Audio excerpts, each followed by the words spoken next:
Chapter 9:32. Having more dragons was tiring, and having more elves was equally tiring.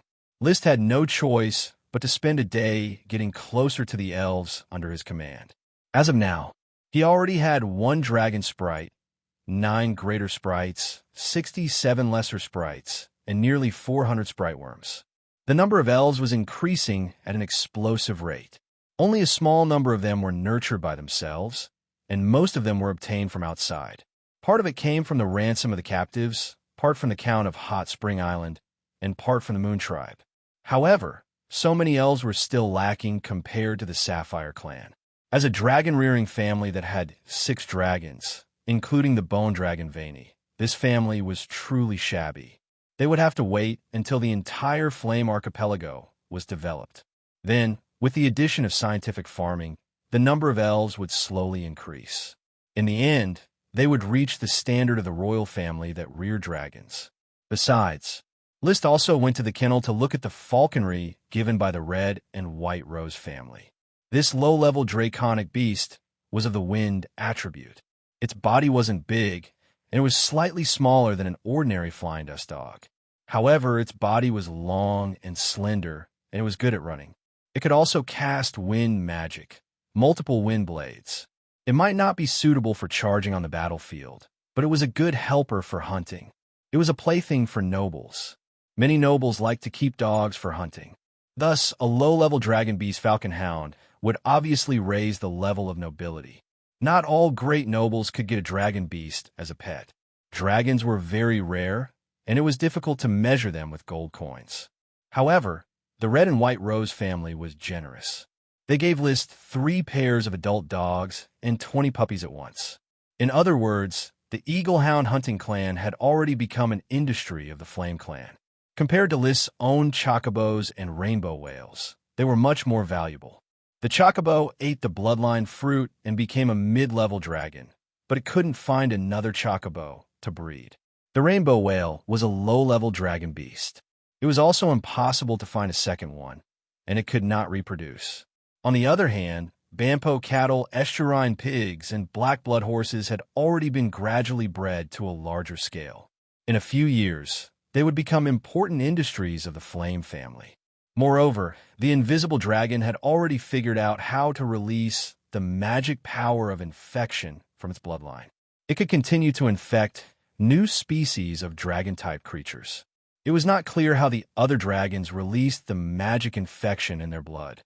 All in all, as a family that raised dragons, there would be no shortage of dragons in the future. By the time he finished dealing with the affairs of the territory, it was already the 10th of July. List and Achi set off for the Iron and Steel Ridge Kingdom. Apart from the invisible Dragon Bard, there were 2 other dragons with them. The little fire dragon Leo had transformed into the pattern of a fire dragon on his chest, and the bone dragon Winnie had transformed into the pattern of a dragon skull on the left side of his face. The elemental dragon's totem form was very special. It wasn't that he couldn't change the location of his possession, but Huolong liked the chest area the most, especially the area near the heart. Bone dragons, on the other hand, liked their heads very much. It seemed that the closer the head was to the brain, the closer it was to the soul. According to the ancient 5 elements of China, it seems that the liver is wood, the heart is fire, the spleen is earth, the lungs are metal, and the kidney is water. Leo is a fire dragon, and he likes my heart, so he attached himself to my chest. If I ride a water dragon, will it like my kidney and want to attach itself to my waist? Thinking about it this way, the earth dragons liked the spleen, so they probably had to compete with the water dragons for the spleen. Of course, because the spleen was on the left side of the abdomen, the earth dragon could take the left waist position, and the water dragon could take the right waist position. Wood dragons and gold dragons didn't have this type of elemental dragon. Of the 8 elements, water, fire, earth, wind, thunder, light, ice, and darkness, Wind Dragon didn't know what organs of the human body were compatible with. Thunder Dragon, Light Dragon, Ice Dragon, and Dark Dragon were also not clear. However, the Bone Dragon, a special elemental type involving the soul, was compatible with the brain. If I one day contract all the elemental dragons, wouldn't I be covered in tattoos? In fact, it couldn't be said to be tattoos. It should be tattoo stickers, the kind that could be torn off at any time. Unfortunately, the magic state can't be hidden under the skin, and the bone dragon pattern is too high profile. Although the pattern of the bone dragon gave him an evil sense of beauty, the pattern of the skull with a dragon head that emitted a faint blue light was a little too eye-catching. It would be a hindrance to his normal communication with the other nobles. Knight etiquette did not appreciate this kind of gaudy tattoo. In short, 2 people and 3 dragons, full of supplies, set off from Black Horse Island, constantly galloping and flying. Invisible Dragon Bard was the main means of transportation. When it was tired, List would summon the little fire dragon Leo to continue flying, while Bard would land on the sea, and Ichi would control the sea water to move it quickly. A distance of more than 1,000 kilometers might take a few days by boat, but it would only take a few hours by dragon. At noon, they had arrived on land, on the unknown coast of the Iron and Steel Ridge Kingdom. Ichi waved her hand, and a set of strange equipment condensed from water fell in front of her. She observed the position of the sun through the lens above, and then compared it with a simple map in her hand. She said, "Brother, we are now on the Red Tide coast, and there's a big city nearby, Red Tide City." "Well," List looked at the map and nodded. Ichi continued, "Pegasus Forest is 3,000 kilometers northwest, and then we reach Black Bear City, which is to the east of Black Bear City. Eat something, and continue the journey in the afternoon." Walking and stopping, the next evening, the 2 finally saw Black Bear City from high altitude. Finding a small village, List asked the serfs who were working in the fields and confirmed that this city was Black Bear City. They didn't fly to the wrong place. After resting for a night, they officially crossed the mountains to the east of Black Bear City and entered the Pegasus Forest. Because the Pegasus Forest was huge, to find unicorns as soon as possible, they would need the information of a local knight. So, List and Ichi first looked for a suitable World of Warcraft as a mount, disguised as an adventuring knight, and bought information from the local knight. Crystal Orbit kept investigating, and soon they found 2 World of Warcraft with strong magic power. They are Earth Grizzly Bears. They seem to be fighting for territory. List smiled. He had already decided to use the 2 Earth Grizzly Bears as mounts. Earth Grizzly Bears were advanced Earth Element World of Warcraft. They could stand up to 5 meters tall and weigh up to 10 tons. They could cast many kinds of Earth Element spells, were strong, and had been tamed as mounts before. It was widely distributed, and there were traces of it in many wild forests. Even on Coral Island, there used to be an intermediate world of Warcraft Grizzly Bear with the bloodline of an Earth Grizzly Bear. Later, the Count failed to tame the mount, so he used the Grizzly Bear's skin as a chair, achieving half of the mount achievement. "Bard, go down and perform." Wuxia. The invisible dragon quickly swooped down. When it approached the 2 Earth Grizzly Bears, its dragons might spread out. The Earth Grizzly Bears were startled and tried to flee in panic. But Bard's dragon claws were even faster. It pressed one of the Earth Grizzly Bears to the ground and struggled, but it couldn't break free. Ichi also released ice magic to block the other Earth Grizzly Bear. Bang! List jumped from the invisible dragon onto the Earth Grizzly Bear and released his dragon's might, suppressing the Earth Grizzly Bear. He ruthlessly stomped on the Earth Grizzly Bear's head a few times, then jumped down from the Earth Grizzly Bear and landed in front of it. He took out a stake and the Ice Soul Dragon slaying sword from his space ring. First, the Ice Soul Dragon slaying sword swiftly hacked at the Earth Grizzly Bear, leaving a wound on its body. Blood splattered, and the Earth Grizzly Bear howled in pain. Next, he brought the stake to the Earth Grizzly Bear's mouth. He didn't know if the Earth Grizzly Bear could understand him, but he had clearly expressed his intentions. "Submit to me, and you'll have steak to eat. If you don't, I'll chop you up. Which one will you choose?" He held the stake in his left hand and the sword in his right. Chapter 9:33. One Earth Grizzly Bear quickly submitted to List, and the other Earth Grizzly Bear didn't last long either. Soon, these 2 Earth Grizzly Bears became List's and Ichi's mounts respectively. If one were to say that he was a little reluctant when he first submitted, then he would have to admit defeat. However, when List took out 2 normal potions and fed them to the Earth Grizzly Bears, the 2 intelligent advanced World of Warcraft felt much better. They couldn't resist, so it was better to get some potions. Riding on the Earth Grizzly Bear, Link familiarized himself with the Earth Grizzly Bear's abilities. Soon, he arrived at a mercenary camp.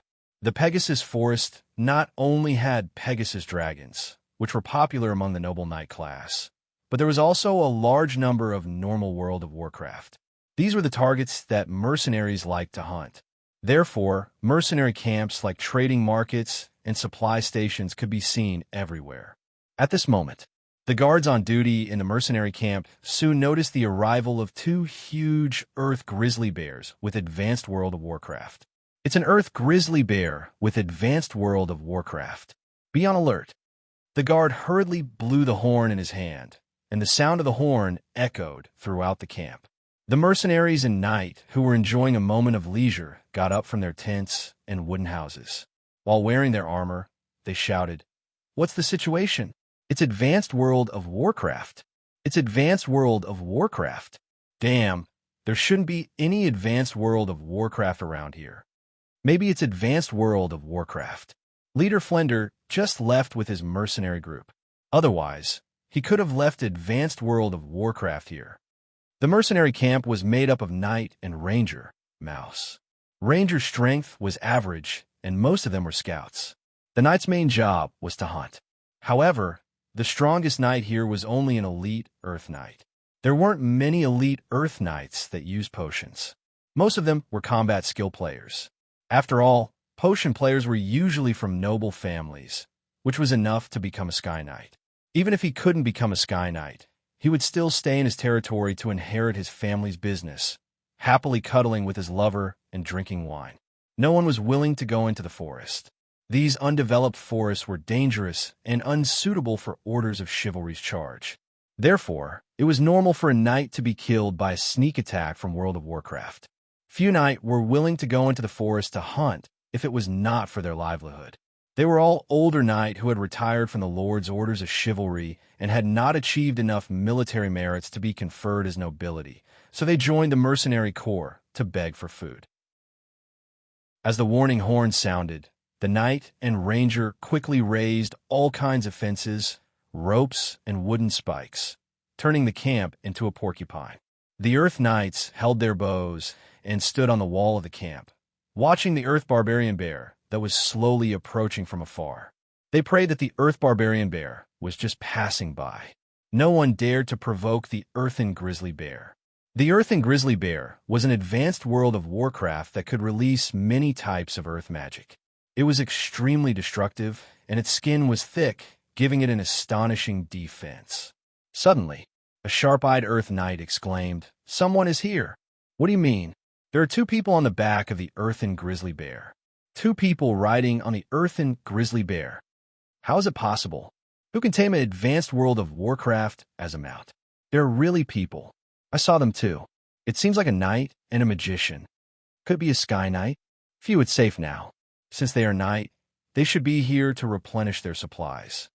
The people in the mercenary camp all heaved a sigh of relief. As long as it was not a wild World of Warcraft, there was nothing to be afraid of. A knight who could ride an Earthen Grizzly Bear would definitely not care about the resources in their shabby camp. Many knights, rangers, and merchants who stayed in the camp began to have some ideas. Perhaps they could do business with these 2 knight and magician riding Earthen Grizzly Bear. Even if they could not do business, if they could curry favor with them, it would be a great benefit.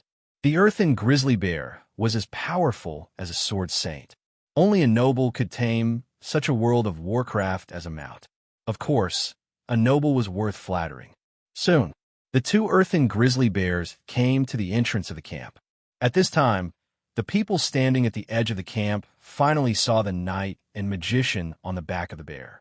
The sorcerer was petite and wore a hood, revealing only half of her beautiful and flawless face.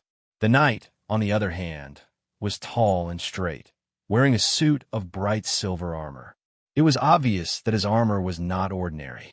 The most peculiar thing was that half of the knight's face was engraved with a skull-like pattern. It was even faintly glowing with a dark blue light. This made the knight's manly and handsome temperament suddenly look very demonic. It was rare to see a knight dressed like this, but there was nothing strange in this world. The mercenaries had seen all kinds of strange people, so they were not surprised. Two noble lords from afar. The Rattlesnake Mercenary Camp welcomes you.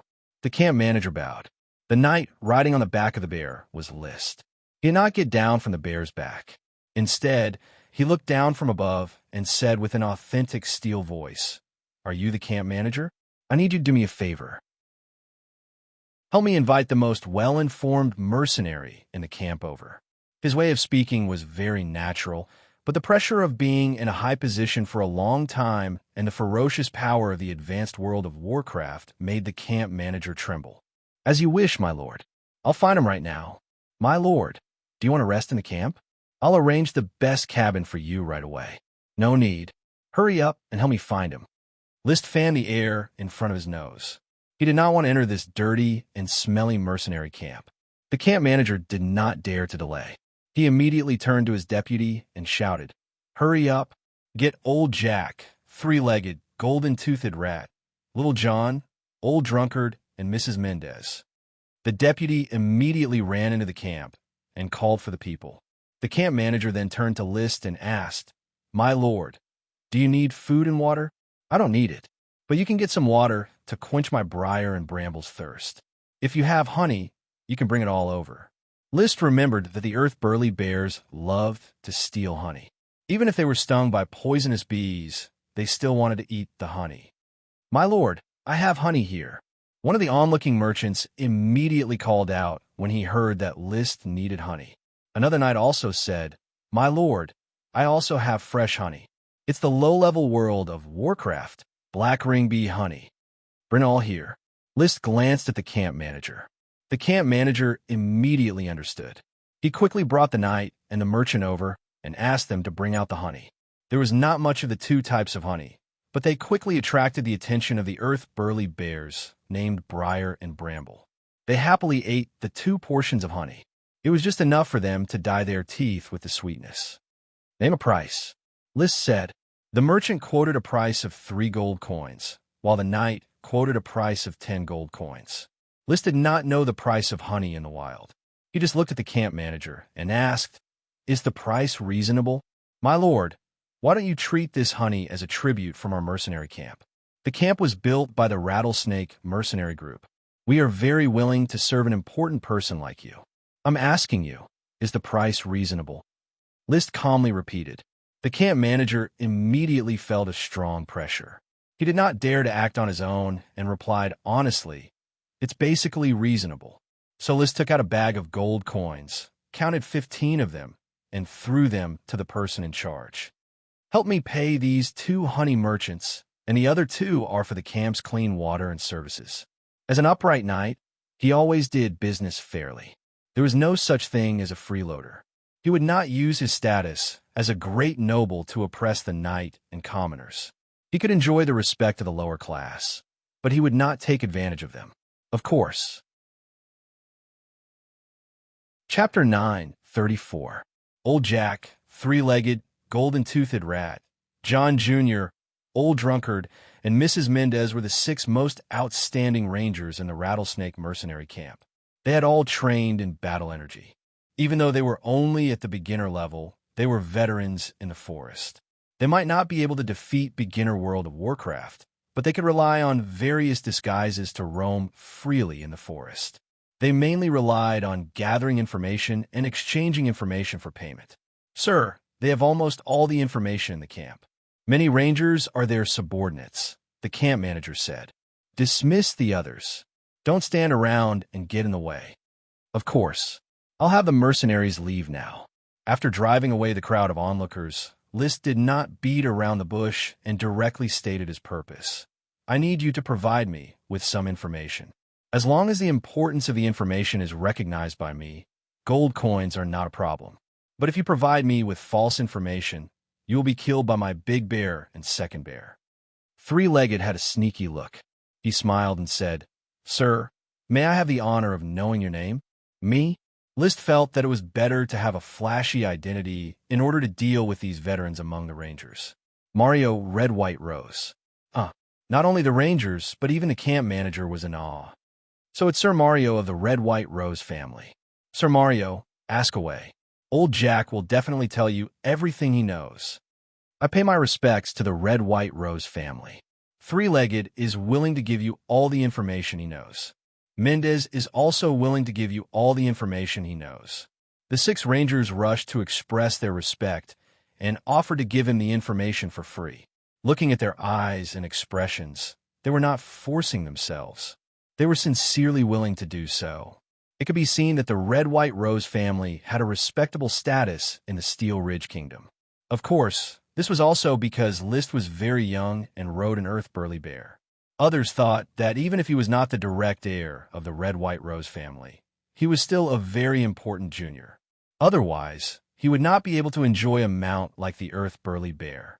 After learning of List's identity as Mario Red White Rose, the 6 Rangers told him everything they knew and gave him all the information they knew. It was mainly about the Pegasus and unicorns.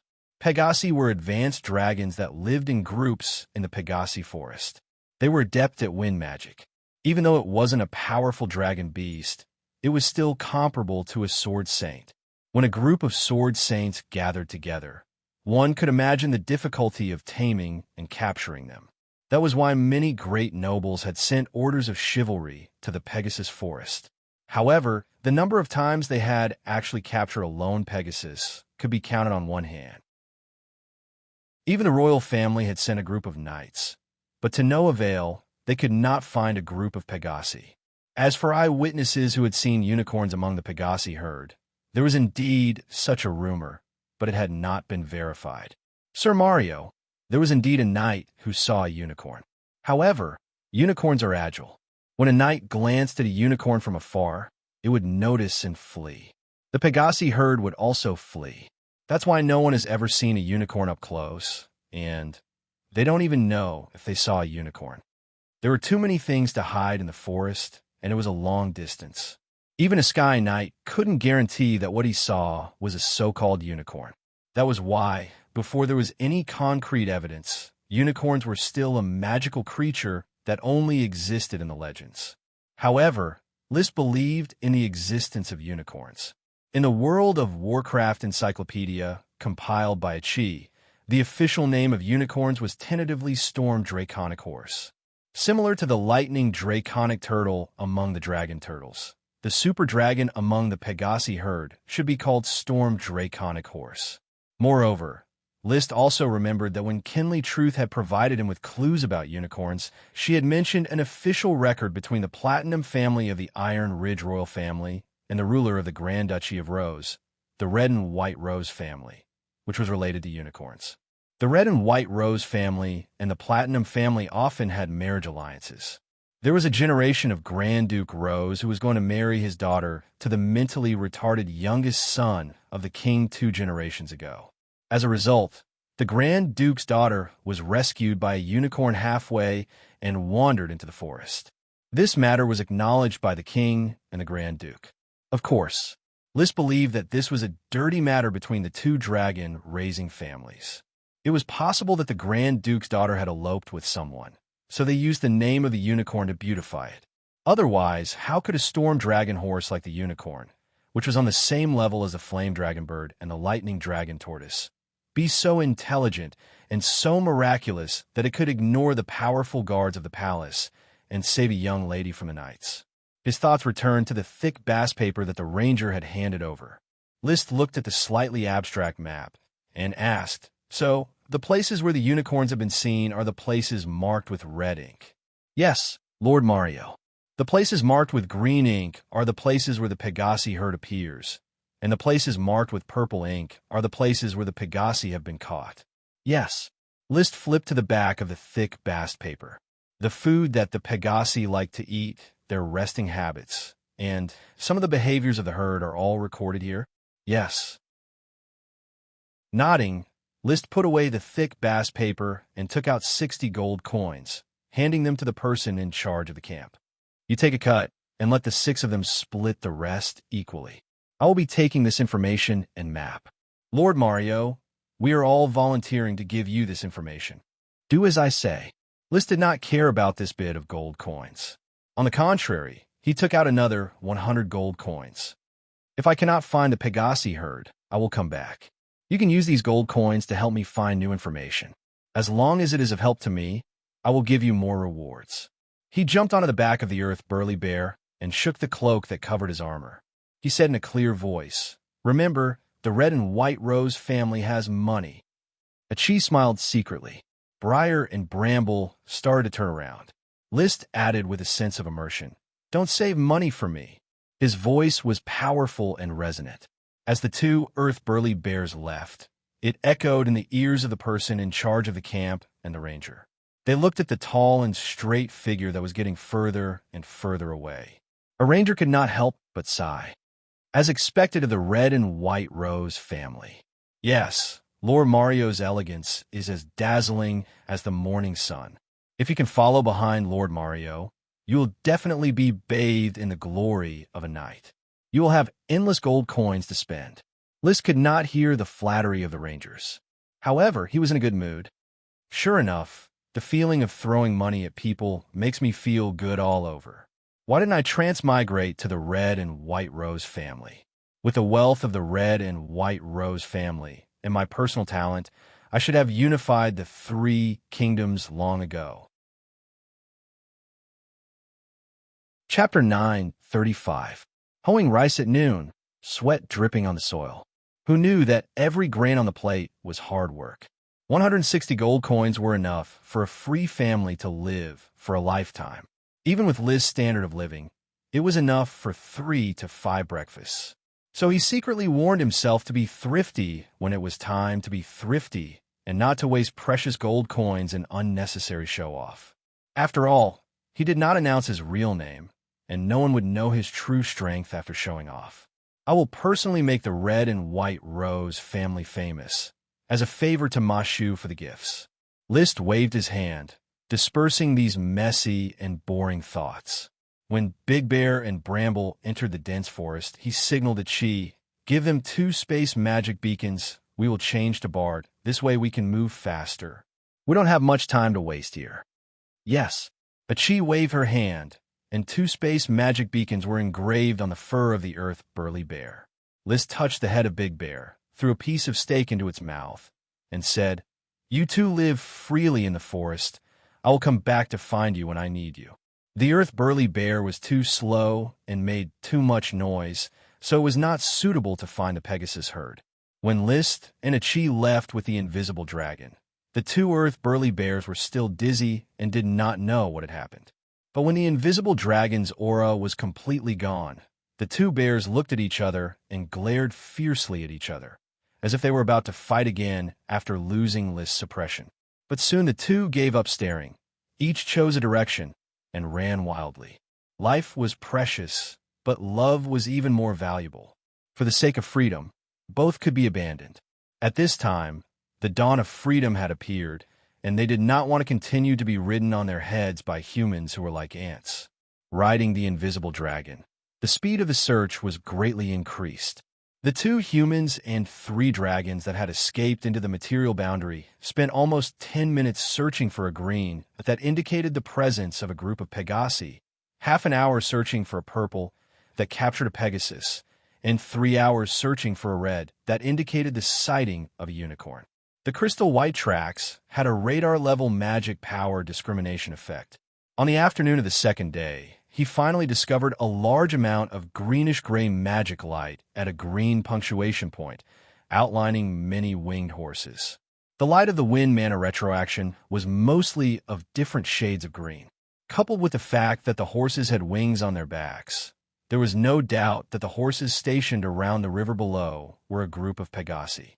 List didn't ask Bard to appear immediately.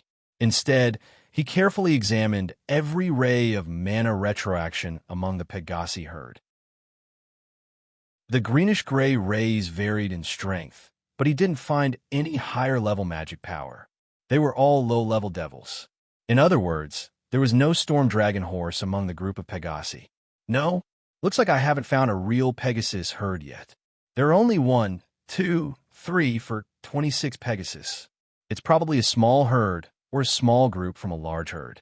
List quickly left the crystal trail and looked around with his naked eyes.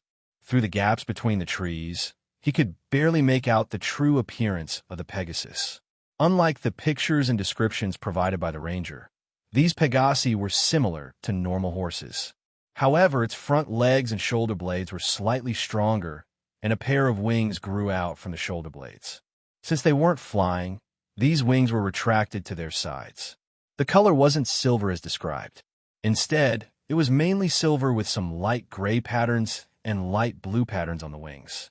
The horse's mane and tail looked very elegant and smooth, as if they had been washed with floaty softness. Based on the naked eye, these Pegasi weren't much bigger than normal horses. In fact, the largest among them wasn't even as big as List's own mount, the king of black-blooded horses, Lightning. Lightning was 4 meters tall, and these Pegasi were at most 3 to 5 meters tall. However, they were high-level dragons. They emitted a faint draconic aura. The thick greenish-gray wind, a tribute magic power, could probably cut Lightning into pieces with a casual wave of a wind blade.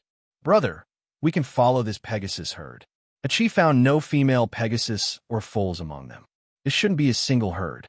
We should be able to find a larger Pegasus herd if we follow them, Achi reminded. I understand. List had the same idea. So he quietly hid at the material boundary, waiting for the Pegasus herd to move. At the same time, he summoned the smoke mission, wanting to see the progress of the smoke mission. However, to his surprise, the mission was actually completed. Mission completed. Reward: Pegasus herd. That's easy, but how do I take this group of Pegasi away? Such a thought flashed in List's mind, and he was soon attracted by the new mission. Mission: the Pegasus herd in front of you is exciting, but the traces of the unicorns have never been revealed.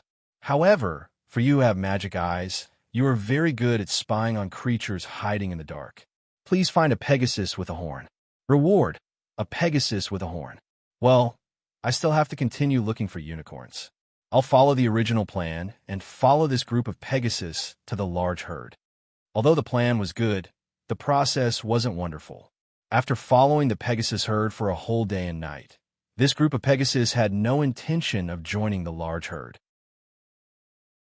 Could it be that these male Pegasus are a group of frustrated single dogs that only return to the large herd to fight for a mate during mating season?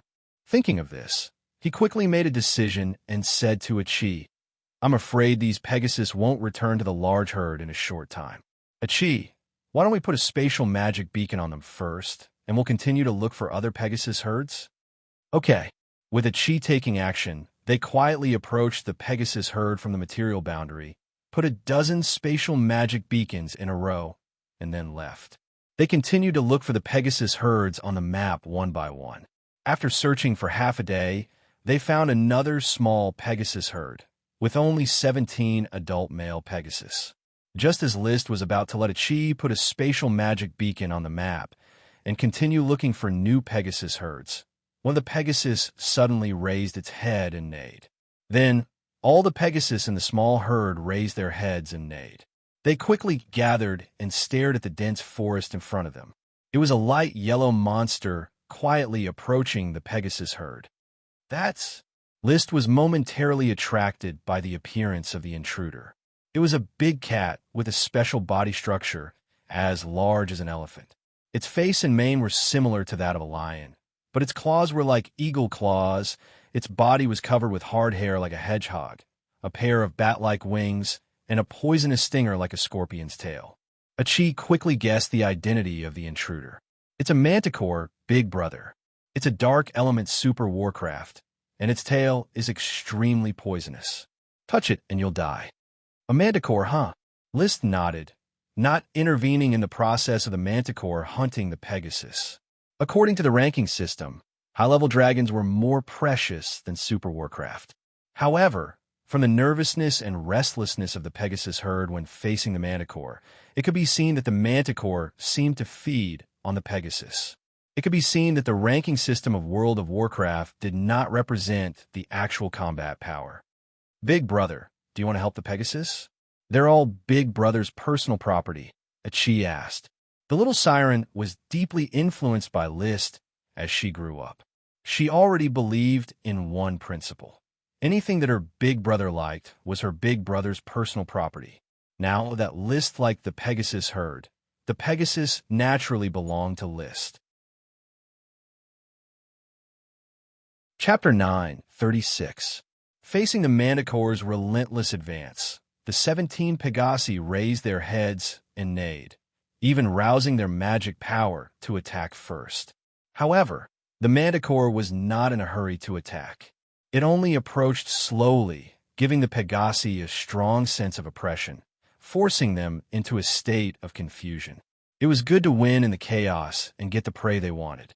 However, the Pegasi were not stupid. They did not disperse, but stayed together to deal with the Manticore together. This confrontation lasted for 2 whole hours. Finally, in a test of willpower and patience, the Manticore won. Some Pegasi in the Pegasi herd could not bear it anymore, turned around, and ran away. One Pegasi ran away, and in an instant, all the Pegasi started to run away. With a whoosh, the entire Pegasi herd flapped their wings and flew above the forest. The Manticore's eyes, which seemed to be filled with hatred, flashed with lightning. It also flapped the huge bat wings on its back and quickly chased after a Pegasi. "Come, Bard, let's follow them." "Wuxia." The invisible dragon responded softly. Its body seemed to teleport, easily following behind the Pegasi and the Manticore. List said to Ichi, "When a Manticore is about to pounce on the Pegasi, interrupt it. Don't let it easily catch the Pegasi, or the Pegasi may not run towards the herd." The Pegasi was a high-level dragon beast with a high IQ. When in danger, it was very likely that it would ask for help from its own kind. However, if the Pegasi could not hold on to the herd, List's plan would naturally fall behind, so he had to control the balance. Let the Pegasi have a chance to escape and ask for help, and let the Manticore have a chance to catch prey. He only needed to interrupt the rhythm at the crucial moment. The flying Pegasi was graceful, streams of air rising under its beautiful wings. Like a noble white swan, it found a direction and quickly fled. The Manticore's flying posture was not so graceful. Its bat wings flapped repeatedly, like a sparrow jumping up and down, but its speed was slightly faster than the Pegasi. This was also why it dared to catch the Pegasi. However, whenever it was about to catch up to the Pegasi in front, it would always find that the Pegasi suddenly burst forth with speed, leaving it a distance behind. This made it angry. It had captured Pegasi several times when it was growing up, and it coveted the smell of Pegasi. It knew very well that these Pegasi were no match for it when it came to escaping. However, it didn't expect the Pegasus in front of it to always have a burst of speed, causing its attacks to miss. However, in the end, the Pegasus didn't have enough explosive power. It only managed to pull away a little before it slowed down again. Seeing this situation, the Manticore couldn't hold it in any longer. It flapped its wings with all its might and charged towards the Pegasus. It had no intention of giving up the delicacy that was already in its mouth. Just like that, they flew for dozens of miles. Although the group of Pegasi fled in panic, their formation did not disperse. They were still hurriedly flying in one direction. The Manticore was out of breath. It was huge and not good at long-distance flying, but its prey was right next to its mouth. It was unwilling to give up, so it could only sprint. One more time, and I'll definitely bite it to death." This was probably the true portrayal of its inner thoughts. Unfortunately, the big hands of fate were in the hands of Ichi, who was in the material boundary, or rather, in the hands of List. He could always rely on the power of magic to push the Pegasus at the critical moment. He didn't push too much, just let the Pegasus just happen to avoid the Manticore's bite. But fate was also unpredictable. Just when List felt that this plan was very good and victory was in sight, the Manticore, which had experienced another failed attack, actually chose to give up. It looked deeply at the Pegasus group flying further and further away with its venomous eyes, and landed below while panting heavily. It finally accepted the cruel reality and announced that its hunt had failed. "You actually gave up the fat meat that was right next to your mouth, and you actually chose to give up trash." List was furious. First, he let a Chi put a spatial magic beacon on the Pegasus group, and then directly rode the invisible dragon to kill the manticore that was hiding in the forest to rest.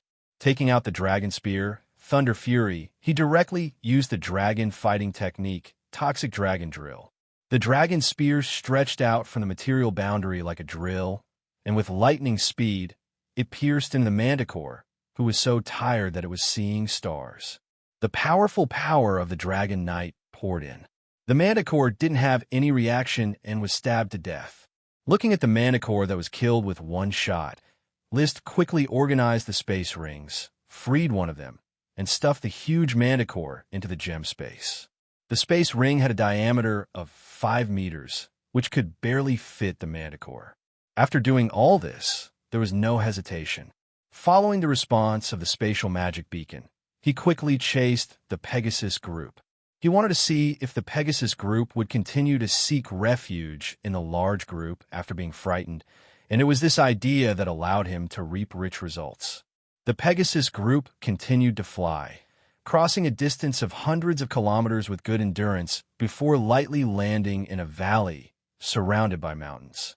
In the vision of the crystal white orbit, there was a flat land with sparse trees but exuberant weeds in the valley, on which hundreds of leisurely Pegasus were scattered.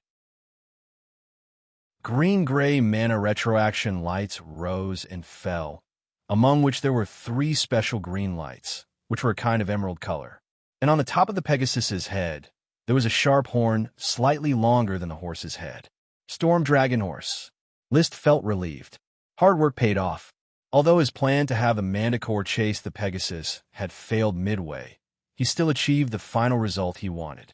He found a Pegasus with a single horn on its head, which was also known as a unicorn, the Storm Dragon Horse, and 3 Storm Dragon Horses at once. Restraining his excitement, he did not go down to capture them. Instead, he remained at the material boundary, observing the Pegasus group and the 3 Storm Dragon Horses. A vague doubt arose in his mind. The Storm Dragon Horse is indeed a unicorn, and it is extraordinary in itself.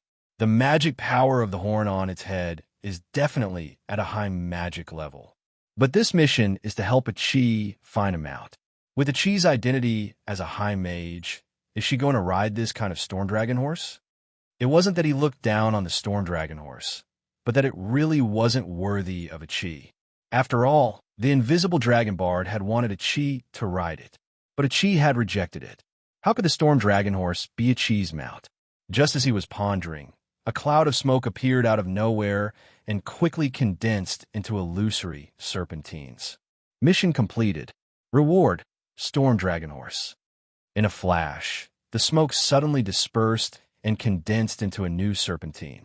Mission, even if it is a Pegasus with a single horn, it is just an ordinary Pegasus and cannot match a Chi's identity as a high mage. However, while feeling dejected, did you notice that the real unicorn is secretly observing you and a Chi? Perhaps all you need to do is stay away from a Chi. Reward, 1 unicorn. Seeing the first half of the mission, List was pleasantly surprised. Sure enough, the power of fate was a projection of his will. The Storm Dragon Horse was simply not worthy of a Chi's identity. But Chapter 9:37. No matter how angry or wronged he was, he could not change the content of the smoke mission. It was still for him to stay away from a Chi and not obstruct the unicorn's approach. Preposterous. After taking 3 deep breaths, he calmed himself down and regained his calmness and composure. He reviewed the content of the smoke mission with a calm mind, but when he looked at the content again, a nameless rage quickly rose in his heart. It was unbearable. This was blatant slander against him. Deep breaths. Deep breaths. He secretly confronted his impatience. In the end, his rationality won over his impulsiveness, and he seriously considered the mission. A Pegasus with a horn is just an ordinary Pegasus. The real unicorn is observing in the dark. Does this mean that the unicorn I saw isn't a real unicorn, or that there's an even stronger unicorn? The reward of the smoke mission was a unicorn. However, there were 3 unicorns at the scene. As long as List was willing to capture them, they would not be able to escape, so they did not meet the reward of the smoke mission. Furthermore, the previous mission had already rewarded him with a storm dragon horse. So, the ordinary hornless horses in the Pegasus herd are high-grade dragon Pegasi. The Pegasus with a horn is a super dragon, the storm dragon horse. And there's an even more mystical, real unicorn hidden in the dark. List could not guess what a real unicorn was, but that did not stop him from putting down his pride. He said to Ichi, "I have a strong feeling that the unicorns we found are not real unicorns. Real unicorns are probably as mystical as the legends say, full of affection for girls." Ichi was puzzled. "Brother, are you saying that these 3 storm dragon horses are not unicorns? But they do have a horn?" "The ones with a horn are only storm dragon horses, which are of a higher grade than Pegasus. However, unicorns are far more mystical than sub-dragons like phoenixes. They're almost as mystical as dragons. I didn't believe it at first, but I felt a mystical gaze staring at us." "Are the real unicorns nearby?" Ichi did not understand, but found it amazing. List nodded. "That's what I guessed. That's why I'm going to hide with Bard, and you'll continue to attract the unicorns here. According to the legends, unicorns are very kind and like pure girls. Ichi, you fit the bill very well. If it dares to hurt you, protect yourself first. Bard and I will rush forward and kill it." Ichi nodded and even clenched her fist. She said confidently, "Don't worry, big brother. Ichi has already mastered the water element, ice element, and space element incarnation. She's also in the process of developing the earth element incarnation. Her strength is no weaker than the Dragon Knight." "Yes." He stroked Ichi's beautiful blue hair and sent her to the ground. Then he quickly rode Bard and flew into the sky. After retreating to a distance of nearly 1 kilometer, he took out his binoculars, activated his crystal white vision, and quietly stared at the place where Ichi was standing. Occasionally, he would search the surroundings, trying to find the unicorn. In his field of vision, Ichi first hid in the material boundary. As a magic shooter who mastered the spatial elemental incarnation, she could easily enter and exit the material boundary. However, there was no movement for a moment, so she found a rock to sit on and took out a magic book to read. Her figure also appeared from the material boundary. Only then did the Pegasi and Storm Dragon horses that were grazing around notice Ichi. There was a small commotion, and the entire herd of Pegasi moved a distance away. But as Ichi quietly read, these Pegasi quickly relaxed and unconsciously returned to Ichi's side. Occasionally, a Pegasi raised its head, looked at Ichi, and then lowered its head to continue grazing. They completely treated Ichi as a harmless creature. Of course, Ichi really didn't have any intention of harming the Pegasi. The one who really had the intention was List, not the siren magic shooter who was immersed in the world of magic. An hour passed in the blink of an eye. The unicorn didn't appear, and the smoke mission wasn't completed. List frowned. Could it be that I'm too close? Maybe I really should stay away. Just thinking about it made him angry, but he still suppressed his emotions and rode Bard back 5 kilometers away. He set up his binoculars and carefully watched Ichi and her surroundings. Half an hour later, there was still no sign of the unicorn.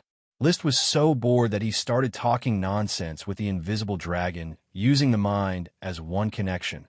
"Bard, do you think I'm a good person? Are you a good person or not? Recently, the taste of this batch of smoked grass has deteriorated a bit. List, do you think my taste is bad? Or is the smoked grass sprite worm not working hard enough? Aren't you afraid of cavities from eating it every day? You should eat less. It will be better to eat it once in a while." "I understand, but I still think that the smoked grass needs to be improved.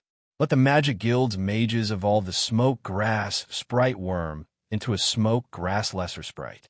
This will definitely improve the taste.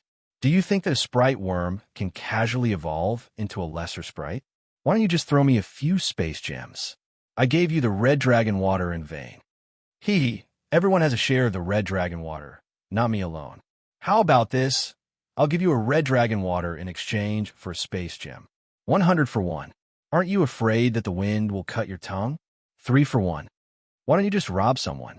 3 vials of red dragon water can't even condense the outer skin of a space gem. I have to use my superior magic to condense it. 50 vials. I'll eat a loss, I'll trade. 10 vials for 1. Impossible. 40 vials. 15 vials. No more. 40 vials. No second price. 20 vials. I'm bleeding my capital. 40 vials. This is my bottom line. 25 vials. Do you agree or not? If you don't, I won't trade. 40 vials. Bard sent him a firm message. Take it or leave it. He didn't want to haggle with List anymore. List also turned silent. In the Steel Ridge Kingdom, the red dragon water could easily be sold for 20,000 gold coins per vial. In other countries, even 30,000 gold coins might not be on the market. Therefore, 40 vials of red dragon water were worth nearly 2 million gold coins. 2 million gold coins for a space gem was not a loss for the dragon-raising family. However, List himself was raising the invisible dragon, and he was unwilling to exchange so much red dragon water for it. Now, he and Ichi had 6 space rings, which was barely enough. Thus, the topic stopped. He was unwilling to buy, and the invisible dragon was unwilling to sell. But at this time, through the binoculars, he saw Ichi suddenly put down the magic book in her hand and turn her head to look at a certain place in the forest. This was not a casual look, but rather something. But when List turned the binoculars around, he could not see what Ichi was looking at. There was no new mana retroaction light in his crystal white field of vision. Strange, Ichi has clearly discovered the unicorn. So why can't I see the unicorn's mana retroaction light? Could it be that the unicorn can turn invisible like the invisible dragon? The thought had just arisen when he rejected it. According to legend, the unicorn could not turn invisible. Moreover, when a unicorn appeared, many people could see it. However, only pure virgins could approach the unicorn. Its special ability was probably to distinguish between good and evil. The next moment, he had a flash of inspiration. I carefully searched the Pegasus herd before and couldn't find the unicorn, but the smoke mission indicated that the unicorn was spying in the surroundings. Could it be that the unicorn can hide its mana retroaction light? In that case, I can see it with my naked eye. Thinking of this, he directly dispersed the crystal white track and used his naked eye to look. Sure enough, in the lens of the binoculars, a white and flawless Pegasus, almost to the point of being crystal clear, appeared. Bathed in a faint colorful glow, its 4 hooves did not touch the ground as it slowly approached Ichi while treading on the air. Its body was not larger than the Pegasus or the Storm Draconic horse. It was just that the spiral horn on its head was not the silver horn of the Storm Draconic horse, but a golden horn that glittered like pure gold. Even at such a distance, and seeing it through the binoculars, the word holy came to List's mind immediately. This is a real unicorn. To clarify. Chapter 9:38. The pure and holy unicorn was like a divine flying horse carved out of white jade, its body emitting a faint 7-colored radiance. The golden spiral horn showed its nobility without a doubt. Its soft mane and tail seemed to be woven from the clouds in the sky, and its streamlined body was both powerful and beautiful. Its pair of wide and flawless wings not only did not look out of place, but instead set off the extraordinary temperament of the unicorn. Its 4 hooves stepped in the air, creating circles of misty ripples. Apart from its golden horns, the only part of its body that was not white was its pair of big, bright, black eyes. Due to the distance, the details could not be seen clearly, but its black gem-like eyes made its white and cold posture suddenly sublimate to a lively and interesting temperament. It walked slowly to Ichi's side, snorted like a horse, and then looked at Ichi, showing intimacy. Ichi was very short, and the unicorn was about 4 meters tall, about the same size as List's Black Blood Horse King, Lightning. She wanted to reach out and touch the unicorn's head, but she could not reach it. However, the unicorn quickly lowered its head and let Ichi touch the threaded golden horn on its head with a smile. Sure enough, the legends are true. List could not help but sigh when he saw the harmony between man and nature through the telescope. He was actually not angry about the smoke mission asking him to stay away. He was actually very happy that Ichi could get the unicorn's favor.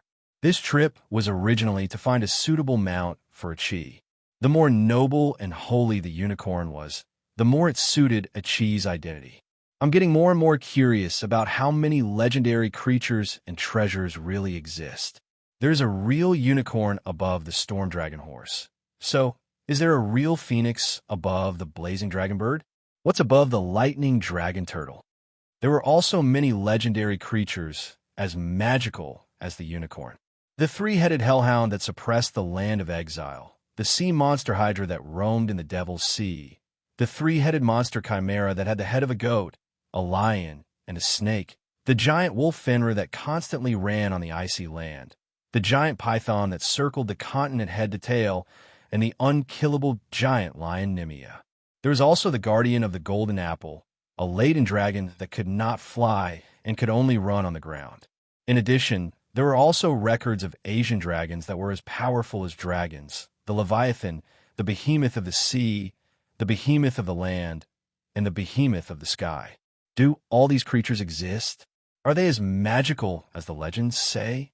List didn't want to believe that there were stronger creatures besides dragons, but he had seen the incision on the emerald dragon's hind leg.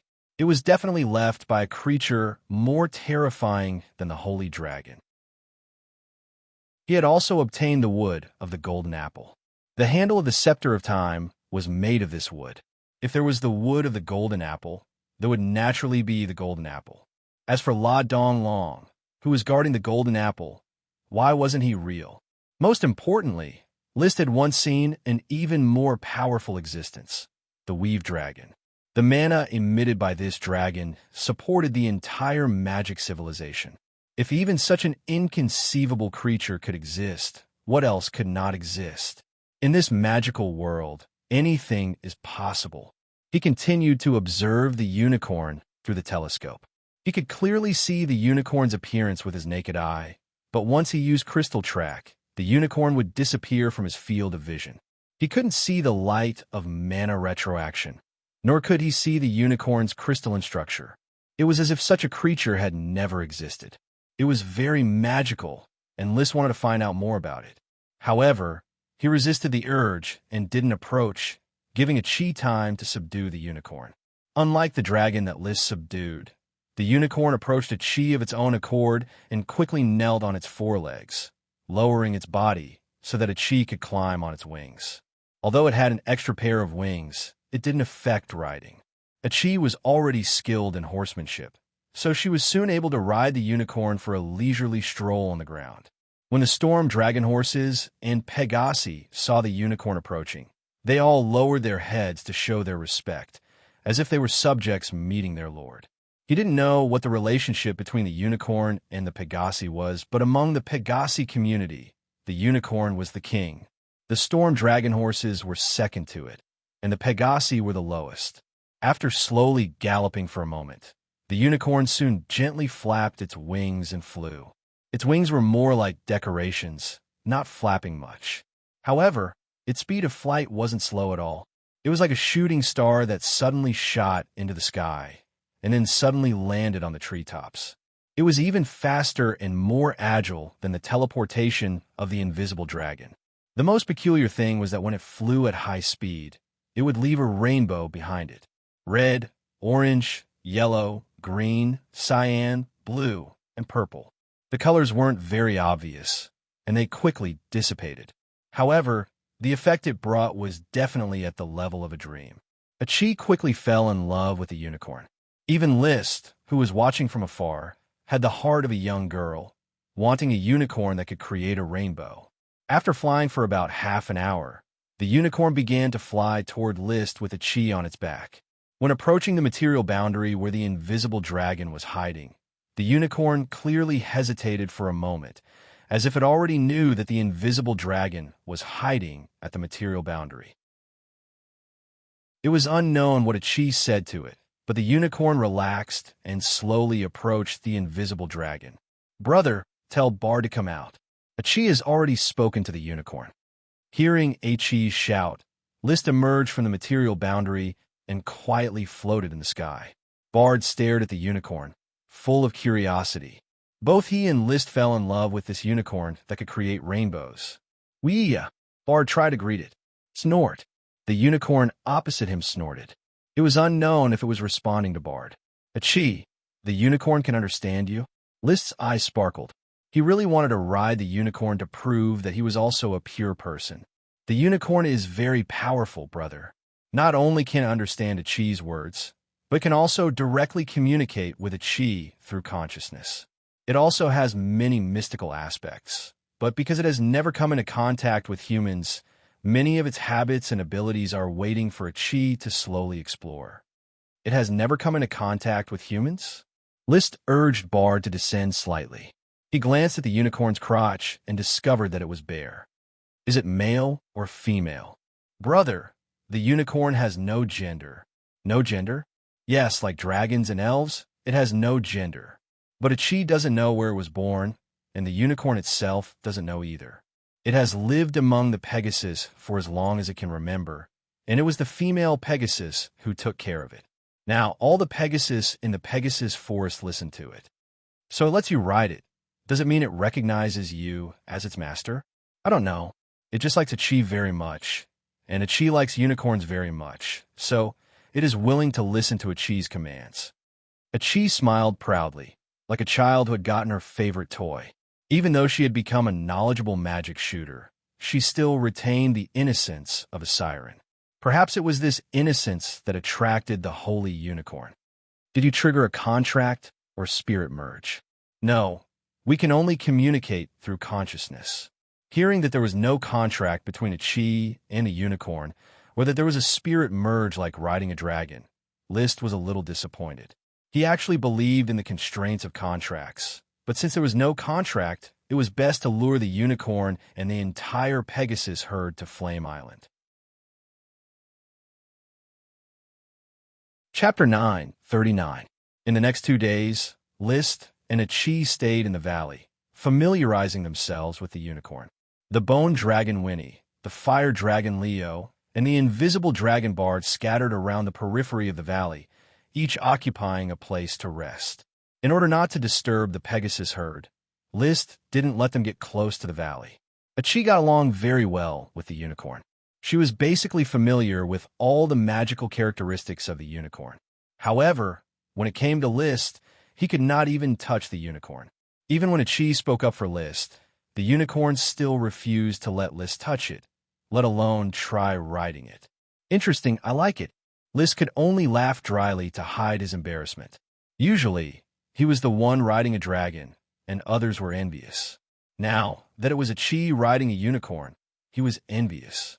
Life was full of ups and downs. Fortunately, he could not ride the unicorn, but he could ride the Pegasus and Storm Dragon horses. Achi could command the Pegasus not to resist. Thus, in the next 2 days, List rode all 3 Storm Dragon horses. He even personally gathered some fodder that the Pegasus liked to eat. With the unicorn suppressing them and the lure of the fodder, the 3 Storm Dragon horses no longer resisted List, and he could ride them as he pleased.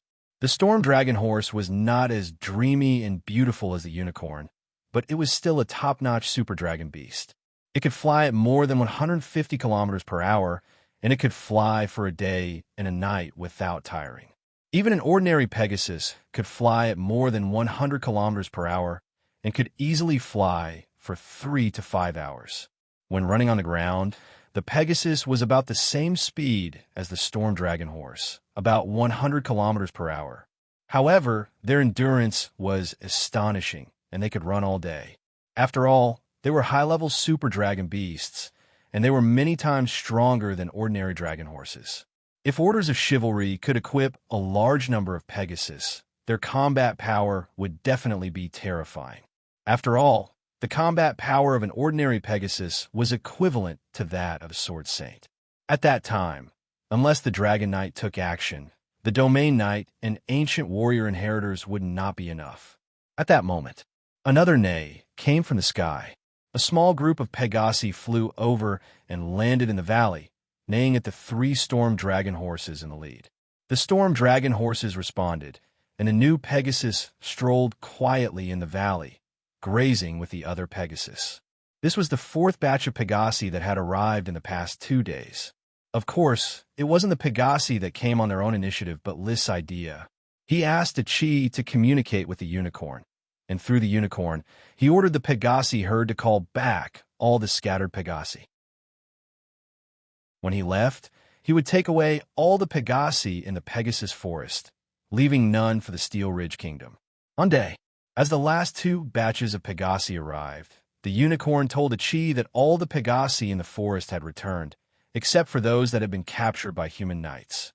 Dragon, dragon, dragon, dragon, dragon, and the Pegasus dragon ZT dragon. It dragon, dragon, dragon, dragon with the valley, with dragon, dragon, dragon, and 1,000 with dragon king. According to the unicorn, the storm dragon horse's horn had been broken by a human knight in battle. At that time, a noble lord led the orders of chivalry to capture it, and then it killed them all. However, its spiral silver horn was also broken, its soul was injured, and its temperament changed greatly. They were hostile to humans, but they seemed to feel inferior in front of their own kind. If not for the unicorn's forceful suppression, it would have fought to the death with List the moment it saw him. The Pegasus and the Storm Dragon Horse were extremely afraid of the unicorn's authority and did not dare to question its orders.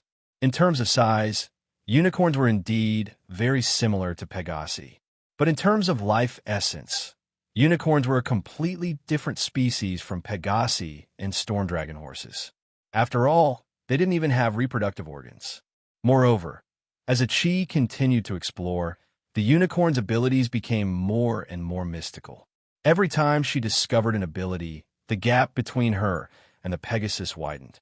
Even if one did not look at their appearances, a Pegasus and a unicorn could not be compared at all. Brother, Chi discovered a new ability of Charlie. It's based on the essence of the elements and has the ability to increase the magic level of a spellcaster. Chi said happily as she rode Charlie the unicorn down from the sky. The name Charlie was given by List. Even though the unicorn was extremely arrogant, it could not escape from List's shadow. As long as Chi was convinced, the name Charlie was destined to accompany the unicorn for life. As for the name Charlie itself, it was List's deliberate bad taste. It originated from an American cartoon, Charlie the Unicorn. There was a unicorn named Charlie who was tricked by red and blue unicorns. When he entered Candy Mountain, his kidney was stolen. In fact, when List saw the unicorn, he inexplicably thought of this cartoon. Then, the tone of the red and blue unicorns tricking Charlie appeared in his mind. Charlie increased the magic level of a spellcaster? List raised his eyebrows. Chi, you mean if you release magic, Charlie can increase your high-level magic to the supreme magic level? Brother, look. Chi casually released an ice magic and condensed a huge ice shield. The magic attached to it was easily seen by List. It was already an ice supreme magic. He picked up the Ice Soul Dragon Slaying Sword, unleashed Dragon's fighting energy, and slashed at the ice shield. Boom! A crack appeared on the ice shield, but it did not shatter. Obviously, it could still withstand many of his attacks. After discovering this fact, List could not help but marvel at the power of the unicorn's ability. It actually increased the high magic Chi absorbed from the magic net by a whole level and became a supreme magic. It must be known that there was an essential difference between a supreme magic and a high magic. Supreme magic was rare in nature, and most of them were carried by dragons. The dragon's supreme magic could turn into metals, gems, eternal flames, storms that blew all year round, condensed gem spaces, and could carry magic forms, and so on. Chi, you can rely on Charlie to control supreme magic. Does that mean that your supreme magic also has an eternal attribute? Regardless of whether supreme magic became an inextinguishable flame, an incessant storm, or a metal or gemstone, they were essentially the eternal embodiment of magic power. The embodiment of ordinary metals was not obvious, but the magic power of gemstones could exist for a long time, and magic metals also had the ability to communicate with magic power. Unlike low and high magic, which quickly dissipated after being released, even if it turned into stone or ice, it would no longer have any magic properties. Hearing this, Achi shook her head. Brother, look at this ice shield. It melts very slowly. If there is no external interference, it might take 3 to 5 days to completely melt, but it will still melt eventually. Without the blessing of Charlie's ability, the supreme magic will quickly fall back to high magic. In other words, these supreme magic were essentially the embodiment of a unicorn's ability and not the unicorn itself. Well, although you do not have an eternal attribute, so the value of your magic is not as high as expected, but if you cooperate with Charlie, your combat power will definitely not be inferior to any Dragon Knight. Even if I only ride an ordinary resource dragon, I'm afraid I won't be able to defeat you. List was somewhat melancholy. A Dragon Knight that did not ride a dragon would definitely not be able to defeat a magic shooter. In the past, List could still rely on riding a dragon to call himself the strongest in the Fire Kingdom. Now, he might have to be more careful. Riding a light emerald dragon like Issen, who is not strong in combat, might not be able to defeat Achi. Chapter 940. Achi wanted to protect List. This was the thought that had been engraved in the little siren's mind since she was protected by List. List did not refuse Achi's kindness, nor did he have the idea of being protected by a woman. He and Achi had probably reached the point where it didn't matter who protected who. Anyway, they were already standing at the peak of the world's power. List smiled. List returned to the topic. So, raising the level of magic power is Charlie's new ability. In this way, Charlie's ability is even more powerful. Perhaps his combat power is not as strong as that of a dragon, but the increase in strength that he can bring to the rider, especially the mage, is indeed something that dragons can't match. As early as the moment Achi rode on Charlie the unicorn, the smoke mission had been completed. Mission completed. Reward, a unicorn. This meant that the unicorn had become Achi's exclusive mount, which was also equivalent to a powerful auxiliary power that List had. Helping Achi was equivalent to helping him. There was no difference. For the next 3 days, he cooperated with Achi to study Charlie's abilities. Charlie, who was very fond of Achi, was also very cooperative, constantly displaying his abilities. After a summary, there were roughly 5 magical and incredible abilities. The first, Void Gallop. Charlie did not have the ability to fly in the traditional sense. Its wings were just for show, and it could not release any wind magic. Its so-called flight was actually more like running in the void. Space and matter had no binding force on it, and it could run even in the water. Moreover, its speed in the void was so fast that when it sprinted, its figure was hard to see with the naked eye. According to Achi's calculations, Charlie's fastest sprint speed had exceeded the speed of sound, reaching 1,400 kilometers per hour, which was faster than Achi swimming at the speed of sound in the water. However, sprinting at top speed did not last long. Charlie could maintain sprinting at top speed for up to 2 hours, and its normal running speed was about 500 kilometers per hour. The second, listening to good and evil. Charlie could distinguish the attitude of humans and any creature towards it, whether it was kind or malicious. Moreover, it could communicate with many creatures and understand what most creatures wanted to express. It was definitely a qualified translator. The third, Eyes of Truth. No means of concealment could be used in front of Charlie.